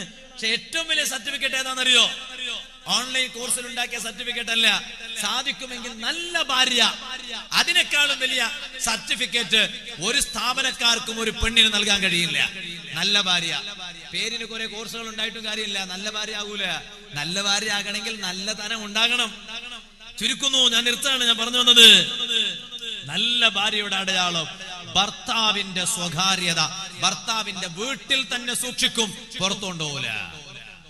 ഇടക്ക് കുട്ടികൾക്ക് മദ്രസയിലും സ്കൂളിലും അവധി ലഭിക്കുമ്പോൾ സ്വാഭാവികമായും ഭാര്യ ഉമ്മാന്റെ വീട്ടിൽ പോകും. അവിടെ പോയിട്ട് കുസു കുസു കുസു കുസു കുസു കുസു കുസു കുസു. ഇവിടെ ഭർത്താവിന്റെ വീട്ടിൽ നടക്കുന്ന വിഷയങ്ങളൊക്കെ ഉമ്മാന്റെ വീട്ടിൽ പോയി പറയണ സ്വഭാവമുള്ള പെങ്ങൾ ഈ സദസ്സിലുണ്ടോ? നരകത്തിന്റെ വഴി നീ സ്വീകരിച്ചിട്ടുണ്ടെന്ന ബോധം വേണം. പാടില്ല. വരാം, ചരിത്രം പറഞ്ഞു നിർത്തട്ടെ. ആയിഷ ബീവി റളിയല്ലാഹു അൻഹായോ ഹഫ്സ ബീവി റളിയല്ലാഹു അൻഹയോട് ഹബീബായ നബി സല്ലല്ലാഹു അലൈഹി വസല്ലം നിങ്ങൾ ഒരു സ്വകാര്യത പറഞ്ഞു. ആരോടും പറയണ്ട എന്ന് പറഞ്ഞു. പക്ഷേ ഹഫ്സ ബീവിക്ക് ആയിഷ ബീവിയോട് അഭേദ്യമായ ബന്ധമെന്ന അടിസ്ഥാനത്തിൽ ആയിഷ ബീവി റളിയല്ലാഹു അൻഹയുടെ അരികിൽ പോയി സ്വകാര്യത പറഞ്ഞുപോയി. ഹബീബായ നബി സല്ലല്ലാഹു അലൈഹി വസല്ലം തങ്ങളെ മനസ്സ് വേദനിച്ചു. ഹഫ്സ ബീവി റളിയല്ലാഹു അൻഹയെ ത്വലാഖ് ചൊല്ലി എന്ന് പല പണ്ഡിതന്മാര് പറഞ്ഞു. അല്ല, ത്വലാഖ് ചൊല്ലിയില്ല, ചൊല്ലാൻ ഉദ്ദേശിച്ചു എന്നും ചില പണ്ഡിതന്മാര് പറഞ്ഞു. പക്ഷേ എന്തുമാകട്ടെ, ത്വലാഖ് ചൊല്ലിയെങ്കിൽ അങ്ങനെ, ചൊല്ലാൻ ഉദ്ദേശിച്ചുവെങ്കിൽ അങ്ങനെ. പക്ഷേ അല്ലാഹുവിന്റെ ഓർഡർ വന്നുപോയി. ഹബീബായ നബി സല്ലല്ലാഹു അലൈഹി വസല്ലം തങ്ങൾക്ക് വേണ്ട ഹഫ്സ ബീവി റളിയല്ലാഹു അൻഹായെ മടക്കി എടുത്തോളൂ നബിയേ, നിങ്ങളുടെ ഭാര്യയായിക്കൊണ്ട് തന്നെ നിലനിർത്തൂ നബിയേ. എന്തേ കാരണമെന്നറിയുമോ? എന്തേ കാരണമെന്നറിയുമോ? ഹഫ്സ ബീവി റളിയല്ലാഹു അൻഹാക്ക് രണ്ട് പ്രത്യേകമായ സ്വഭാവങ്ങളുണ്ട്. ആ സ്വഭാവമുള്ളതുകൊണ്ട് ഹഫ്സ ബീവി ഇന്നഹാ സൗജതുക ഫിൽ ജന്ന, നബിയെ സ്വർഗ്ഗത്തിൽ തങ്ങളുടെ ഭാര്യമാരിൽ ഒരു ഭാര്യ ഹഫ്സ ബീവിയാണ് കേട്ടോ. കാരണം ഹഫ്സ ബീവി റളിയല്ലാഹു അൻഹയിൽ രണ്ട് നല്ല സ്വഭാവമുണ്ട്. എന്റെ ഇന്നത്തെ വാദ കേൾക്കുന്ന ഉമ്മമാരെ, വാദ കേൾക്കുന്ന സഹോദരിമാരെ, ഈമാനുള്ള പെങ്ങന്മാരെ, ആ രണ്ട് സ്വഭാവം നിങ്ങളിലുണ്ടോ? നിങ്ങൾക്ക് ഹഫ്സ ബീവിയെ സ്വർഗ്ഗത്തിൽ വെച്ച് കാണാം. ഹബീബായ തങ്ങളുടെ അതേ കല്യാണം സ്വർഗ്ഗത്തിൽ വെച്ച് രണ്ട് കണ്ണുകൊണ്ട് കാണാം. ഹഫ്സ ബീവി റളിയല്ലാഹു അൻഹയിലുള്ള ആ രണ്ട് സ്വഭാവം നിങ്ങളിലുണ്ടാകണം. അതിന്റെ ഇടക്ക് സ്ത്രീകളുടെ ഭാഗത്തേക്ക് ബക്കറ്റ് കൊണ്ടുവരുന്നുണ്ട്. നല്ല സംഭാവന അതിലിടണമെന്ന് ഓർമ്മപ്പെടുത്തുന്നു. ഏതാണ് ആ രണ്ട് സ്വഭാവമെന്നറിയുമോ? അല്ലാഹുവിന്റെ റസൂല് സല്ലല്ലാഹു അലൈഹി വസല്ലം തങ്ങളോട് ജിബ്രീൽ അലൈഹിസ്സലാം വന്നിട്ട് പറയാണ്, ഹഫ്സ ബീവിയെ മടക്കി എടുത്തിട്ട് സ്വന്തം ഭാര്യയായി നിലനിർത്താൻ അല്ലാഹു റിക്വസ്റ്റ് ചെയ്തിട്ടുണ്ട് നബിയേ. ഏതാണ് ആ രണ്ട് സ്വഭാവം? അതേ, ഫഇന്നഹാ സവ്വാമത്തുൻ ഖവ്വാമാ, ഫഇന്നഹാ സവ്വാമത്തുൻ ഖവ്വാമാ, എപ്പോഴും നോമ്പ് നോൽക്കുന്ന മഹദിയാണ്. സ്വാഇമത്തുൻ എന്നല്ല പറഞ്ഞത്, കേവലം നോമ്പ് നോൽക്കുന്നവരെന്നല്ല പറഞ്ഞത്. സവ്വാമാ, എപ്പോഴും നോമ്പ് നോൽക്കുന്ന മഹദിയാണ്. എപ്പോഴും നോമ്പ് നോൽക്കൂ, സുന്നത്തായ നോമ്പ് ധാരാളം നോൽക്കൂ. അല്ലാഹനെ ഓർത്ത് എപ്പോഴും നോമ്പ് നോൽക്കുന്ന മഹദിയാണ്. ഖവ്വാമാ, എപ്പോഴും നിസ്കരിക്കുന്ന മഹദിയാണ്. ഖായിമത്തുൻ, ഇടക്കിടക്ക് നിസ്കരിക്കുന്ന മഹദി എന്നല്ല പറഞ്ഞത്. ഖവ്വാമാ, അതേ, എപ്പോഴും നിസ്കരിക്കുന്ന മഹദിയാണ്. എപ്പോഴും നിസ്കരിക്കുന്ന മഹദിയാണ്. എപ്പോഴും നിസ്കരിക്കുന്ന മഹദിയാണ്. ഞാൻ പറഞ്ഞു വന്നത്, ഈ രണ്ട് സ്വഭാവം എന്റെ വാഴ കേൾക്കുന്ന ഉമ്മമാരിലുണ്ടോ? എപ്പോഴും നോമ്പ് നോൽക്കുന്ന സ്വഭാവം, സുന്നത്തായ നോമ്പുകൾ ധാരാളം നോക്കുന്ന സ്വഭാവം, അതുപോലെ എപ്പോഴും നിസ്കരിക്കുന്ന സ്വഭാവം. ഫർള് നിസ്കാരങ്ങൾ മാത്രമല്ല, ധാരാളം സുന്നത്ത് നിസ്കാരം അധികരിപ്പിക്കുന്ന സ്വഭാവം. ആ സ്വഭാവമുള്ള ഉമ്മമാരാണോ അവർക്ക് ഉമർ ഇബ്നുൽ ഖത്താബ് റളിയല്ലാഹു അൻഹുവിന്റെ മകളായ മുത്ത് നബി സല്ലല്ലാഹു അലൈഹി വസല്ലം തങ്ങളുടെ ഭാര്യയായ ഹഫ്സ ബീവി റളിയല്ലാഹു അൻഹയെ സ്വർഗ്ഗത്തിൽ വെച്ച് കാണാൻ അവസരമുണ്ട്. അല്ലാഹു നമുക്കതിന് തൗഫീഖ് ചെയ്യട്ടെ. ഇന്നത്തെ സദസ്സ് റബ്ബ് അതിന് കാരണമാക്കട്ടെ.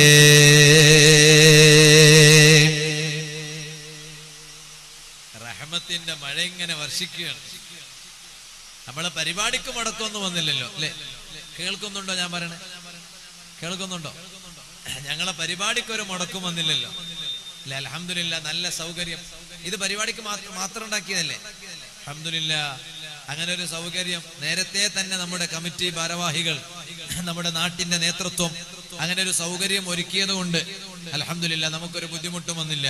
സ്ത്രീകൾക്കും ഒരു ബുദ്ധിമുട്ട് വന്നില്ല. പിന്നെ ബോക്സുകൾക്കൊരു ബുദ്ധിമുട്ട്, അത് സ്വാഭാവികമാണ്. അത് ബോക്സിന് കിട്ടുന്ന ഒരു സൗഭാഗ്യമാണ്.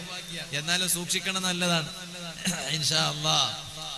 അപ്പൊ അതുകൊണ്ട് നിർത്തുകയാണ്. അല്ലാഹു തആല നമ്മുടെ ഈ സദസ്സ് ദുആക്ക് ഇജാബത്തുള്ള സദസ്സായി റബ്ബേ നീ ഖബൂൽ ചെയ്യണം റഹ്മാനേ. എന്റെ മുഅ്മിനീങ്ങൾ ഒന്ന് ഇരുന്ന സ്ഥലത്ത് ഒന്ന് എണീറ്റ് നിൽക്കുമോ? അവിടെ തന്നെ ഞാൻ എന്റെ വഅദ് നിർത്തുന്നു.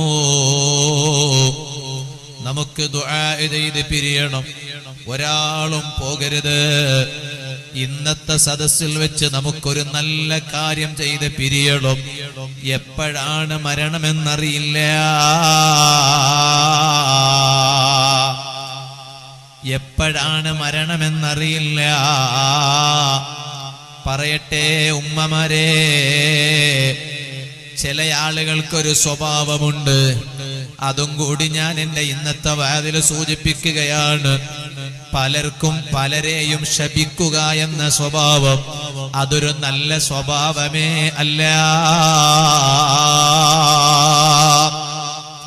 ചില ആളുകൾ ശപിക്കുന്നത് കാണുമ്പോൾ ഡസൻ കണക്കിനുള്ള ശാപം അവരുടെ കൈവശത്തുണ്ടെന്ന് തോന്നുന്നു. അവർ ശപിച്ചാൽ മറ്റുള്ളവരൊക്കെ ഹലാക്കായി പോകുമെന്ന് തോന്നുന്നു.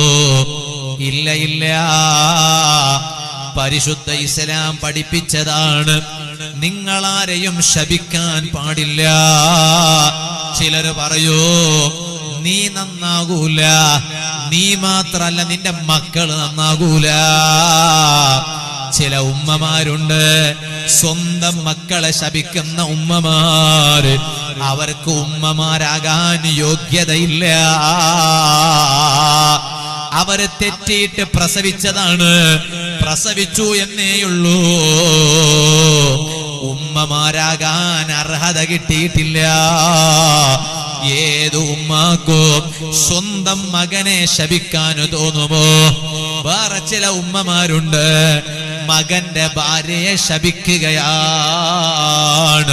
സ്വന്തം മകന്റെ ഭാര്യയെ കുറിച്ച് മറ്റുള്ളവരോട് പറയാണ് അവള് നന്നാകൂല. ആരെ കുറിച്ചാണ് ഉമ്മായി പറഞ്ഞത്? സ്വന്തം മകന്റെ ഭാര്യയെ കുറിച്ചല്ലേ?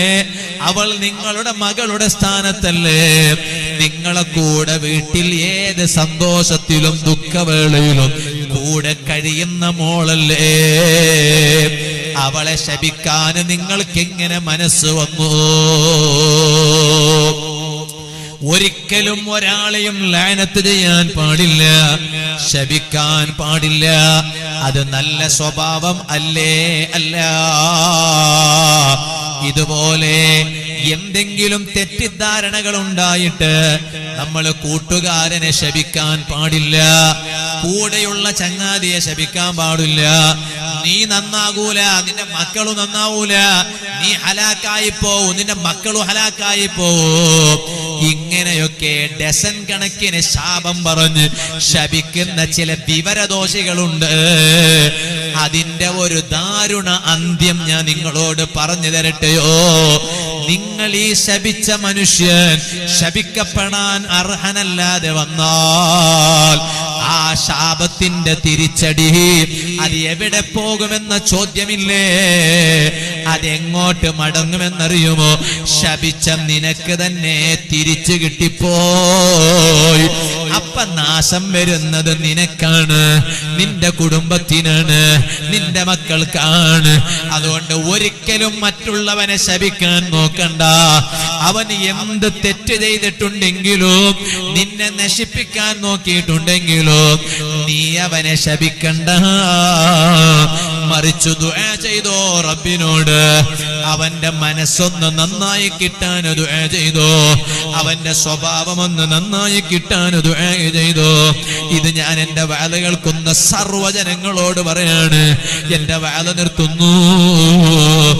ഈജിപ്തിൽ മറപ്പെട്ട് കിടക്കുന്ന ഇമാം ബൂസീരി റഹിമഹുല്ലാഹ്. ഉമ്മമാരെ, ഇവിടെ നിങ്ങൾ മജ്ലിസുന്നൂറിന്റെ സദസ്സിൽ ഇരുന്നല്ലോ. അത് വലിയ ബറക്കത്തുള്ള സദസ്സാണ്, ദുആക്ക് ഇജാബത്തുള്ള സദസ്സാണ്. മഹാന്മാരായ മശായിഖന്മാരുടെ പൊരുത്തം കൊണ്ട് നടക്കുന്ന സദസ്സാണ്. ആ സദസ്സിൽ നിങ്ങൾ ഇവിടെ പങ്കെടുത്തു. ഉസ്താദിന്റെ ദുആക്ക് നിങ്ങൾ ഇവിടെ ആമീൻ പറഞ്ഞു. എന്നാൽ ഒരു കാര്യം കൂടി ഞാൻ നിങ്ങളോട് പറയട്ടെ. അതേ ബുർദ ബൈത്തിനെ കുറിച്ച് നിങ്ങൾക്കറിയില്ലേ? ബൂസീരി ഇമാം ഹബീബായ നബി സല്ലല്ലാഹു അലൈഹി വസല്ലമ തങ്ങളെ കുറിച്ച് പുകഴ്ത്തി പറഞ്ഞ ബുർദ ബൈത്ത്. ഇന്നത്തെ വഅദിന്റെ തുടക്കത്തിൽ ഞാനൊരു 3-4 വരികൾ പാടിയത് ആ ബുർദ ബൈത്തിന്റെ ആദ്യ ഭാഗത്തുള്ള വരികളാണ്.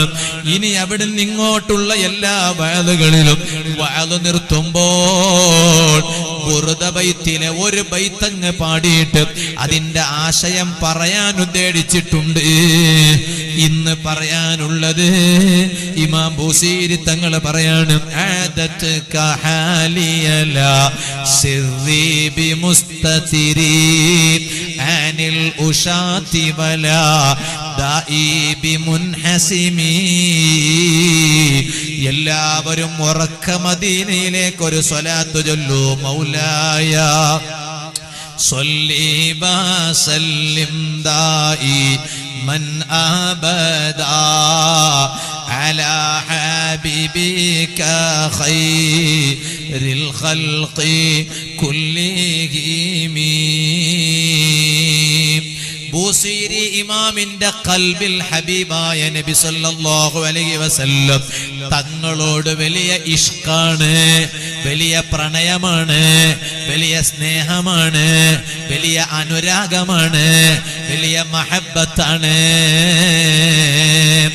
അതിനെക്കുറിച്ച് ഇങ്ങനെ പറഞ്ഞിട്ട് മഹാന് പറയാണ്. അദത്ത് കഹാലിയ, ഓ മനുഷ്യ, എന്റെ അവസ്ഥ നിനക്ക് എത്തിയിട്ടുണ്ടല്ലോ. എന്റെ ഖൽബിൽ ആരോടാണ് സ്നേഹമുള്ളതെന്ന് നിനക്കറിയാമല്ലോ. ലാ സിർരി ബിമുസ്തതിരി, എന്നും തുടരെ ഒരു ദിവസം പോലും മുടങ്ങാതെ ഈ സാധുവായ എന്റെ വഅദ കേൾക്കുന്ന, ഓൺലൈനിലൂടെ വഅദ കേൾക്കുന്നവരുണ്ടല്ലോ, ഈ നാട്ടിൽ ഞാൻ ഇന്നല്ലേ വയലു പറയണത്, പക്ഷേ ലൈവിൽ കുത്തിരുന്ന് എത്രയോ പുരുഷന്മാര്, എത്രയോ ഉമ്മ പെങ്ങന്മാര് എന്നും ലൈവായി സാധുവാടി എന്റെ വയല് കേൾക്കുന്നു. അവർ എല്ലാ ദിവസവും ഓരോ ദിവസവും ബുർദ ബൈത്തിന്റെ ഓരോ വരിയും അതിന്റെ ആശയവും അവരതാ പഠിക്കുന്നു. ചില ഉമ്മമാര് ഓരോ ദിവസം ഞാൻ പറഞ്ഞു കൊടുക്കുന്ന ബുർദ ബൈത്തിന്റെ ആശയം മനസ്സിലാക്കി ഓരോ ദിവസവും ബുർദ ബൈത്ത് കാണാതെ പഠിക്കുന്നു. ഒരു ദിവസം ഒരു ബൈത്ത് കാണാതെ പഠിക്കുന്നു. അങ്ങനെ 160 ബൈത്തുകളാണ് ബുർദയിലുള്ളത്. 160 ദിവസം വരെ റബ്ബ് ആയുസിട്ട് തന്നാൽ ബുർദ ഫുള്ളായി കാണാതെ പഠിച്ചല്ലോ. ബുർദ കാണാതെ പഠിച്ചയാളുടെ ദുആക്ക് ഇജാബത്തുണ്ടെന്ന് പണ്ഡിതന്മാര് പറഞ്ഞിട്ടുണ്ട്. ബുസിരിമാ പറയാണ്, ലാ സിർരി ബിമുസ്തതിരി, എന്റെ ഈ രഹസ്യം ഒരിക്കലും ആളുകൾക്ക് മുന്നിൽ മൂടിവെക്കാനുള്ളതല്ലല്ലോ. കാരണം ഞാനൊരു തെറ്റായ പ്രണയമല്ലല്ലോ കൽബിൽ കൊണ്ട് നടക്കുന്നത്. എന്റെ ഈ പ്രണയം ആരോടാണ്? സമീനോ സമാൻ तुम्हारे लिए, मकीनो मकान तुम्हारे लिए, चुनीनो चुना तुम्हारे लिए, हरे बने दो जहां तुम्हारे लिए, ताजदारे मदीना सरकारे आलम सय्यदे कायनात जनाबे मुहम्मदुर റസൂലുള്ളാഹി സ്വല്ലല്ലാഹു അലൈഹി വസല്ലമ തങ്ങളോടുള്ള പ്രണയമാണ്. അത് തെറ്റായ പ്രണയമല്ലല്ലോ. എനിക്ക് ആഖിറം സമ്പാദിക്കാനുള്ള പ്രണയമാണ്, സ്വർഗം സമ്പാദിക്കാനുള്ള പ്രണയമാണ്. എന്തിന് ഞാൻ മൂടി വെക്കണം? എന്തിന് ഞാൻ മറച്ചു വെക്കണം? അനിൽ ഊഷാത്തി, നുണയന്മാരെ തൊട്ട് മറച്ചു വെക്കേണ്ടുന്ന പ്രണയമല്ലല്ലോ എന്റെ സ്വകാര്യത. തുറന്നു തന്ന് മഹാൻ പറയാണ്, വലാദാഇ ബിമുൻഹസിമി, എനിക്കൊരു രോഗമുണ്ടേ മനുഷ്യ. ബുസീരിമാൻ പറയാണ്, എനിക്കൊരു രോഗമുണ്ട്. ആ രോഗം ഒരിക്കലും തീർന്നു പോകുന്നതല്ല, ശമനം പ്രാപിക്കുന്നതല്ല, മുറിഞ്ഞു പോകുന്നതല്ല. എന്താണ് ആ രോഗം? ഏതാണ് ആ രോഗം? പ്രണയമാകുന്ന രോഗം, സ്നേഹമാകുന്ന രോഗം, ആരോടുള്ള പ്രണയമാകുന്ന രോഗം? ലോക നേതാവായ മുഹമ്മദുർ റസൂലുള്ളാഹി സ്വല്ലല്ലാഹു അലൈഹി വസല്ലമ തങ്ങളോടുള്ള പ്രണയമാകുന്ന ലോകം അതേ രോഗമാണ്. അതുകൊണ്ട് ധാരാളം സ്വലാത്ത് അധികരിപ്പിച്ചോ. ഹബീബായ തങ്ങൾ എപ്പോഴും നമ്മോടൊപ്പം ഉണ്ടാകും, പേടിക്കേണ്ടതില്ല. ഹസൻ ഇബ്നു റശീഖ് റളിയല്ലാഹു അൻഹു മഹാനവരുകൾ വഫാത്തായതിനു ശേഷം നാട്ടുകാര് സ്വപ്നം കാണുമ്പോൾ നല്ല അവസ്ഥയിലാണ് മഹാനവരുകളെ കണ്ടത്. അപ്പ നാട്ടുകാര് ചോദിച്ചു, എന്തേ നിങ്ങൾക്ക് മരണത്തിന് ശേഷം ഇത്രയും നല്ല ഒരു അവസ്ഥ ലഭിക്കാൻ കാരണം? മഹാനവരുകൾ പറഞ്ഞ മറുപടി, ബികസ്റതി സ്വലാത്തി അലൻ നബി സ്വല്ലല്ലാഹു അലൈഹി വസല്ലം, ജീവിതത്തിൽ ഞാൻ ഏറ്റവും കൂടുതൽ ശ്രദ്ധിച്ച ഒരു നല്ല കാര്യം എന്റെ ഹബീബ് സ്വല്ലല്ലാഹു അലൈഹി വസല്ലമ തങ്ങളുടെ മേൽ ഞാൻ സ്വലാത്ത് അധികരിപ്പിച്ചതിന് കയ്യും കണക്കുമില്ല.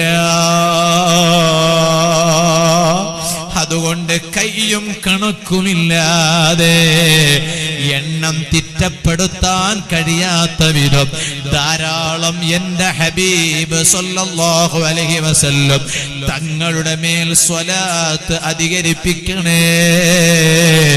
ഇന്നത്തെ മജ്ലിസിൽ നിന്ന് പിരിഞ്ഞു പോകുമ്പോൾ ആ ഒരു നല്ല തീരുമാനത്തോടെ പിരിയണമെന്ന് സാധുവായ ഞാൻ എന്റെ അമ്മാറത്തായ നഫ്സിനോടും നിങ്ങളോടും ഓർമ്മപ്പെടുത്തി ഞാൻ എന്റെ വഅദ് നിർത്തുന്നു. അർഹമുർ റഹീമീനായ അല്ലാഹ്, നീ തൗഫീഖ് നൽകണം റഹ്മാനേ.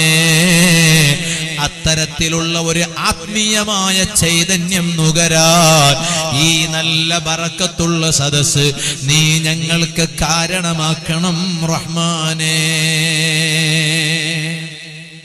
നിങ്ങളെല്ലാവരും ഒന്ന് അവിടെ തന്നെ ഇരിക്കുക. ഇൻഷാ അല്ലാഹ് നമുക്കൊരു 3 സ്വലാത്ത് ചൊല്ലി ദുആ ചെയ്ത് പിരിയണം.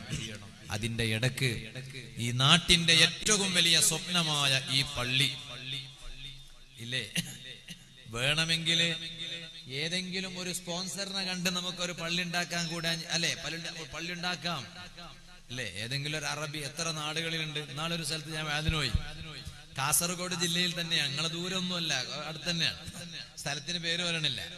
അപ്പൊ അവിടെ പോയപ്പോൾ അവർ പറഞ്ഞു, ഉസ്താദെ കുറച്ച് അറബിയിൽ വാഴ വരണമെന്നാണ്. കുറച്ച് അറബിയിൽ. ഞാൻ ചോദിച്ചു, എന്താ ഇവിടെ, ഇത് ദുബായ് ഒന്നുമല്ലല്ലോ, കാസർഗോഡല്ലേ, എന്തിന് ഇവരോട് അറബിയിൽ വാഴ ആവശ്യം? അല്ല ഉസ്താദെ, ഞങ്ങൾക്ക് ഈ പള്ളി ഉണ്ടാക്കി തന്നത് അറബിയാണ്, അതുകൊണ്ട് അദ്ദേഹത്തിന് ഇന്നത്തെ സദസ്സിൽ ഞങ്ങൾ ദുആ ചെയ്യുന്നുണ്ട് എന്ന് ബോധ്യപ്പെടുത്തണല്ലോ, അതുകൊണ്ട് ഉസ്താദ് ഒന്ന് അറബിയിൽ ആയിക്കോട്ടെ എന്ന്. അപ്പൊ പള്ളി ഉണ്ടാക്കിച്ചതും അറബിയാണ്. അത് കഴിഞ്ഞിട്ട് ഞങ്ങൾ അവർ പറഞ്ഞു നമുക്കൊന്ന് ഓഫീസിൽ പോയി കുറച്ച് എന്തെങ്കിലും ഫ്രൂട്ട്സ് ഒന്നും കഴിച്ചിട്ട് പോകാന്ന് പറഞ്ഞു. അപ്പോ അവിടെ പോയിരുന്നു. നോക്കുമ്പോ നല്ല ബിൽഡിംഗ്, മദ്രസ ബിൽഡിംഗ്, നല്ല ബിൽഡിംഗ്. അപ്പൊ പറഞ്ഞു ഇതും ഒരു അറബി ഉണ്ടാക്കി തന്നാന്ന് പറഞ്ഞു. എന്നിട്ട് പറഞ്ഞു, ഉസ്താദെ ഇപ്പൊ പള്ളിയുടെയും മദ്രസക്കും വരുമാനത്തിന് ഒരു ബിൽഡിങ്ങിന്റെ പണി നടക്കണ്ട, അതും കൂടി ഒരു അറബിയാണ്. അപ്പൊ ഞാൻ ചോദിച്ചു, നിങ്ങളെ പൈസ നിങ്ങൾ എന്താക്കുന്നേന്ന് ചോദിച്ചു. അല്ല നിങ്ങൾക്ക് തന്ന നിയമത്തുണ്ടല്ലോ, എല്ലാ അറബിക്ക് തന്നെ സ്വർഗത്തേക്ക് പോകാനായി, പിന്നെ അല്ല സ്വർഗത്തിൽ അറബികൾ തന്നെ ഉണ്ടാവും. നിങ്ങൾക്കല്ല തന്ന പൈസ നിങ്ങൾ എന്ത് ചെയ്തു എന്ന് ചോദിച്ചു. നിങ്ങൾക്കല്ല തന്ന പൈസ അല്ലേ, അതെന്ത് ചോദിച്ചു. അപ്പൊ അവർ പറഞ്ഞേ, അതന്നെ ഞങ്ങളും ചിന്തിക്കണം ഉസ്താദ്, അതന്നെ ഞങ്ങളും ചിന്തിക്കണേ, എന്താ ചെയ്യാ. പക്ഷെ അൽഹംദുലില്ലാഹ് ഈ എന്താണ് കണ്ണംകുളം അല്ലേ, ഷഹീദെ മില്ലത്ത് CM ഉസ്താദ് നഗർ, അല്ലാഹു ഉസ്താദിന്റെ ദർജ വർദ്ധിപ്പിക്കട്ടെ അല്ലേ. അപ്പൊ ഈ സ്ഥലത്ത് അൽഹംദുലില്ലാഹ് നല്ലൊരു പള്ളി അല്ലേ. ഇപ്പൊ പള്ളി ഇങ്ങനെ ഉയർന്നു നിൽക്കുകയാണ്. അതിന് കുറച്ചേ പൈസ ആയിട്ടുള്ളൂ, അങ്ങനെ ഉയർന്നു നിൽക്കാൻ കൂടുതൽ പൈസ ഒന്നും വേണ്ട. അൽഹംദുലില്ലാഹ്. എന്നാലും ഇതിങ്ങനെ ആയി കിട്ടാൻ ഇവിടെ പറഞ്ഞു ഞങ്ങളെ നാട്ടുകാരുടെ സഹായമാണ്, അതാണ് ഏറ്റവും വലിയ സഹായം. വലിയ സമ്പന്നരോ വലിയ മുതലാളിമാരോ അല്ലെങ്കിൽ വലിയ പണക്കാരോ ഒന്നുമല്ല, അങ്ങനെ മാത്രം പേരുകൊണ്ട് അങ്ങനെ പണം കൊണ്ട് കേട്ട് കേൾവി അറിയപ്പെട്ട ആളുകളൊന്നും അല്ല. എന്നാലും എല്ലാരും സഹകരിക്കുക, അല്പാൽപ്പം കൊടുത്താൽ അൽഹംദുലില്ലാഹ് നമുക്ക് നമ്മുടെ നാട്ടിൽ എന്ത് വേണമെങ്കിലും ചെയ്യാൻ കഴിയും എന്നത് ഈ പള്ളിയിലൂടെ തെളിയിക്കുകയാണ്. അല്ലാഹു തആല കബൂൽ ചെയ്യട്ടെ. അങ്ങനെ അൽഹംദുലില്ലാഹ് ഒരുപാട് നിങ്ങളുടെ നല്ല സഹായം കൊണ്ട് ഇതുവരെ നമ്മുടെ പള്ളി ഉയർന്നു നിന്നു. ഇനി നമുക്ക് പണി മുന്നോട്ട് പോകുന്നത് കാണൂല, പൈസ തീരുന്നതും കാണൂല, രണ്ടും ഒരുപോലെ. ഇപ്പൊ ഞങ്ങൾക്ക് ഇതിങ്ങനെ പൊന്തി നിന്നല്ലോ, ഇതിപ്പോ പെട്ടെന്ന് കണ്ടു, അങ്ങനെയാണ്. ഇനി പൈസ എത്ര ചെലവഴിച്ചാലും പണിയാകണ കാണൂല. ഫിനിഷിംഗിന്റെ സ്റ്റേജ് അങ്ങനെയാണ്, അവസാനം പൂർത്തിയാകുമ്പോ അങ്ങനെയാണ്.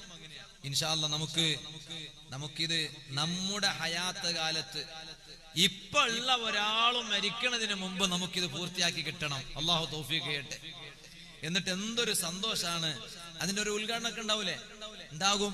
ആ ഉദ്ഘാടനത്തിന് അന്ന് മഹാന്മാരായ തങ്ങന്മാരും ഉസ്താദുമാരും ഒക്കെ വന്ന് നിങ്ങളെ ഉസ്താദിന്റെ ഒക്കെ നേതൃത്വത്തിൽ അൽഹംദുലില്ലാഹ് അതിന്റെ ഉള്ളിലൊന്ന് കയറി യാ റബ്ബ് യാ അല്ലാഹ് ഒരു സുജൂദ് ചെയ്യുമ്പോൾ സുജൂദെന്ന് കണ്ണുനീരിറ്റിപ്പോകും, ഈമാനുള്ള മനുഷ്യന്റെ കണ്ണുനീരിറ്റിപ്പോകും. എന്നേ കാരണം ഏറ്റവും വലിയ സ്വപ്നമാണല്ലോ, അള്ളാഹുവിന്റെ ഭവനമാണ്. അതുകൊണ്ട് മോമിനിങ്ങളെ, കുറെ ആളുകളൊന്നും സംഭാവന ചോദിക്കാൻ ഇപ്പൊ സദസ്സിലൊന്നും അങ്ങനെ കാണുന്നില്ല. അങ്ങനെ ഉണ്ടല്ലോ, ഞാൻ പ്രതീക്ഷിച്ചത് പിന്നെ അങ്ങനെ ഒന്നുമില്ല. എന്നാലും ഉള്ളവര് ഒരുപാട് ഉമ്മ പെങ്ങന്മാരൊക്കെ ഉണ്ടല്ലോ. ഉമ്മ സ്വർണത്തിന്റെ ആഭരണം നിനക്ക് തരാം, ഞാനിത് വെറുതെ നിങ്ങളുടെ ശരീരത്തിന്റെ ആഭരണം നൗഫൽ സഖാഫിക്ക് കിട്ടിയിട്ട് ഒരു കാര്യമില്ല ഉമ്മ. ഞാനൊരു കാര്യം തുറന്നു പറയാണ്, എന്റെ ഭാര്യന്റെ അടുത്ത് ഇഷ്ടം പോലെ ഞാൻ ഉണ്ടാക്കി കൊടുത്തു, എന്റെ ഉമ്മാക്കും ഞാൻ പൊന്നുണ്ടാക്കി കൊടുത്തു. അതിലിപ്പോ ഇങ്ങ് അസൂയപ്പെട്ടിട്ട് കാര്യമൊന്നും വേണ്ട, അങ്ങനെ അസൂയ ഉണ്ടാവില്ല എന്ന് എനിക്കറിയാം. ഞാൻ ഇപ്പൊ ചോദിക്കുന്നത് എന്റെ ഭാര്യക്കോ എന്റെ മക്കൾക്കോ എന്റെ ഉമ്മാക്കോ ഒന്നുമല്ല, നിങ്ങളെ നാട്ടിലെ ഈ പള്ളി ഏത് നാട്ടിലും അങ്ങനെയാണ്. ആ നാട്ടിലെ ഉമ്മമാരുടെ സപ്പോർട്ട് കൊണ്ടാണ് അല്ലെ. ഭാര്യ നല്ല ഭാര്യയാണെങ്കിൽ ഭർത്താവിനോട് സ്വതക്ക ചെയ്യാൻ പറയും, കൊടുക്കുന്നു പറയും. അതേ സമയത്ത് ഭാര്യ നല്ല ഭാര്യ അല്ലെങ്കിൽ കൊടുക്കണ ഭർത്താവിനോടും കൊടുക്കണ്ടെന്ന് പറയും. എന്തിനു മനുഷ്യൻ കൊടുക്കുന്ന, ഞങ്ങളെ മക്കൾക്ക് വേണ്ടേന്ന് ചോദിക്കും. എന്ത് മക്കൾക്ക് വേണ്ട, നിങ്ങൾ എല്ലാം പള്ളിക്ക് കൊടുത്തെങ്കിൽ. ഞങ്ങളെ ഈ നാട്ടിലെ കണ്ണംകുളത്തെ ഉമ്മമാരൊന്നും അത്തരക്കാരല്ല. ഞാൻ ശ്രദ്ധിക്കേണ്ടത്, നല്ല ശ്രദ്ധയോടുകൂടെയാണ് ആ ഉമ്മമാരൊക്കെ വാള് കേട്ടത്. അല്ലാഹുവേ, നീ ആ ഉമ്മമാരുടെ രോഗങ്ങളെ മാറ്റിക്കൊടുക്കണം റഹ്മാനെ, ആരോഗ്യം നൽകണം റഹ്മാനെ, വിഷമങ്ങളെ തീർത്തു കൊടുക്കണം റഹ്മാനെ, ബുദ്ധിമുട്ടുകൾ മാറ്റിക്കൊടുക്കണം റഹ്മാനെ, ഇടങ്ങേറ് വല്ലതുമുണ്ടോ നീ ബാത്തിലാക്കണം റഹ്മാനെ. അതുകൊണ്ട് ഉമ്മ, ഇന്നത്തെ സദസ്സിൽ ഏറ്റവും കൂടുതൽ എനിക്ക് പ്രതീക്ഷയുള്ളത് നിങ്ങളാണ്. നല്ല നിയത്തോടുകൂടെ നിങ്ങൾ ആഭരണം കൊടുത്തയക്ക്. അല്ലാഹു നിങ്ങളെ സഹായിക്കും. നിങ്ങളുടെ ഖബറിൽ കൂടെ കിടക്കാൻ ഒരു ആഭരണം പള്ളിക്ക് കൊടുത്തോ. നിങ്ങളുടെ ശരീരത്തിലുള്ള എല്ലാ ആഭരണം ദുനിയാവിന് വേണ്ടി നീ നിന്റെ ശരീരത്തിൽ വെച്ചോ. കൂട്ടത്തിൽ ഒരു മോതിരം, കൂട്ടത്തിൽ ഒരു വള നിന്റെ ഖബറിലേക്ക് നീ എടുത്തു വെച്ചോ. എങ്ങനെയാണത്? ഖബറിൽ കൊണ്ടുപോയി കിടത്തുമ്പോ ഒരു മോതിരം വെക്കൂല, ഒരു വളയും അവിടെ പിന്നെ കയ്യിൽ കിടത്തൂല. പിന്നെ ഈ പള്ളിക്ക് വേണ്ടി കൊടുത്താൽ ആ മോതിരം നിങ്ങളെ കൂടെ ഖബറിൽ ഉണ്ടാകും. ആ വള പള്ളിക്ക് വേണ്ടി കൊടുത്താൽ ആ വള നിങ്ങൾക്കൊരു ആശ്വാസം എന്ന നിലക്ക് അതാ നിങ്ങളുടെ ഖബറിൽ ഉണ്ടാവും. മുങ്കർ നക്കീർ മലക്കുകൾ വന്നിട്ട് നിങ്ങളുടെ കൈയിന്റെ ഭാഗത്ത് വന്നിട്ട് ചോദ്യം ചോദിക്കുമ്പോൾ കൈ പറയും, ഇവിടുന്ന് ചോദിക്കണ്ട ഈ മയ്യത്തിനോട്, കാരണം ഈ കൈയിലുണ്ടായിരുന്ന വള ആ ഉമ്മ നാട്ടിലെ പള്ളിയുടെ നിർമ്മാണ പ്രവർത്തനത്തിന്റെ പൂർത്തീകരണത്തിന് കൊടുത്തതാണ്, ഇവിടുന്ന് ചോദിക്കണ്ട എന്ന് കൈ സംസാരിക്കും. അങ്ങനെയാണ്. അതുകൊണ്ട് ഒരു വള ഉമ്മ ഖബറിലേക്ക് എടുത്തു വെച്ചോ. ഉമ്മ ഒരാഭരണം ഖബറിലേക്ക് എടുത്തു വെച്ചോ, നല്ല നിയത്തോടുകൂടെ. ആരെങ്കിലും ഉണ്ടോ? ഇൻഷാ അല്ലാഹ് വളണ്ടിയർമാരുണ്ട്, പെൺകുട്ടികളും ഉണ്ട് അല്ലെ? അതാ കണ്ട ഒരു കുട്ടി ഇങ്ങനെ പുസ്തകമൊക്കെ പിടിച്ചു വെച്ചിരിക്കണം. ഉമ്മ പെങ്ങളെ പുസ്തകത്തിലൊക്കെ എഴുതിക്കോ, സ്വർണം കിട്ടിയാൽ ഇങ്ങോട്ട് കൊണ്ടുപോകാൻ മോളെ, അള്ളാഹു ബർക്കത്ത് ചെയ്യട്ടെ. അതുകൊണ്ട് നല്ല ഒരു ഉമ്മ ഒരു തുടക്കം കുറിക്കുക. പ്രായമുള്ള ഉമ്മ ഉണ്ടാവും അല്ലേ? അതുപോലെ യുവതികളായ സഹോദരിമാരുണ്ട്. ഇൻഷാ അല്ലാഹ് ഒന്ന് കൊടുത്തയക്ക്. ആദ്യത്തെ ഒരു ഉദ്ഘാടനം എല്ലാ സ്ത്രീകൾക്കും ആ ഭാഗ്യം അല്ലാഹ് കൊടുക്കൂല എന്ന് ഉറപ്പാണ്. അല്ലാഹ് തെരഞ്ഞെടുക്കുന്ന ചില സ്ത്രീകൾക്ക് അല്ലാഹു അവസരം കൊടുക്കും. അതിലൊന്ന് പെടാൻ വേണ്ടി കഴിവിന്റെ പരമാവധി നിങ്ങൾ ശ്രമിക്കണം. ഇൻഷാ അല്ലാഹ് ആദ്യം ഒന്ന് ഉദ്ഘാടനം ചെയ്യുന്ന ഒരു സഹോദരി. ചിലപ്പോ ഇന്നത്തെ സദസ്സിൽ സ്വർണം കൊണ്ടുവരാൻ സ്വർണം ഉണ്ടായിക്കോണമെന്നില്ല. എന്നാൽ നാളെയും പരിപാടിയുണ്ട്, നാളെയും മറ്റന്നാളുണ്ട്. അപ്പൊ നാളെ വരുമ്പോ കൊണ്ടുവരിക, ഇന്ന് ഏറ്റെടുക്കുക. ഇൻഷാ അല്ലാഹ് നാളത്തെ സദസ്സിൽ വരുമ്പോ ഞാൻ എന്റെ ഒരു മോതിരം കൊണ്ടുവരും എന്ന് പറയാ. അല്ലാഹു തൗഫീഖ് ചെയ്യട്ടെ. അതോടൊപ്പം ഇൻഷാ അല്ലാഹ് പുരുഷന്മാരും സ്ത്രീകളും ആഭരണമില്ലാത്ത സ്ത്രീകളാകുമ്പോ നിങ്ങളെ കൊണ്ട് കഴിയുന്ന സംഭാവന ഒരു 10,000 രൂപ, ഒരു 5,000 രൂപ ഏറ്റെടുക്കുക. നിങ്ങളിൽ നിന്ന് മരിച്ചുപോയ നിങ്ങളുടെ മാതാപിതാക്കളെ ഇന്നത്തെ ഈ നല്ല സദസ്സിൽ മുത്തുനബി സല്ലല്ലാഹു അലൈഹി വസല്ലം തങ്ങളെ കുറിച്ച് പറഞ്ഞ സദസ്സാണല്ലോ, നമുക്കിവിടുന്ന് ഓർക്കണം, ഉമ്മാനെ ഓർക്കണം, ബാപ്പാനെ ഓർക്കണം. ഇന്നലെയും മംഗലാപുരം ടൗണിൽ ജപ്പിനമുഖർ എന്ന സ്ഥലത്ത് ഞാൻ വഅദ് പറഞ്ഞപ്പോ അവിടെയും ഞാൻ പിരിവ് നടത്തി. ഒരുപാട് പുരുഷന്മാരും ഉമ്മമാരും സഹോദരിമാരും സംഭാവന നൽകി. ഇങ്ങനെ ഓരോ ദിവസം വഅദിന് പോകുമ്പോൾ അവിടൊക്കെ സംഘാടകർ ആ നാട്ടിന്റെ ദീനിന്റെ ആവശ്യത്തിന് വേണ്ടി എന്തെങ്കിലും പറയുമ്പോ ചെയ്തു കൊടുക്കാറുണ്ട്. അങ്ങനെ ഇന്ന് വരെ ആരെല്ലാം സഹായിച്ചിട്ടുണ്ടോ അവരുടെ കാര്യങ്ങൾ നീ ഏറ്റെടുത്ത് പൂർത്തിയാക്കി കൊടുക്കണം റഹ്മാനെ.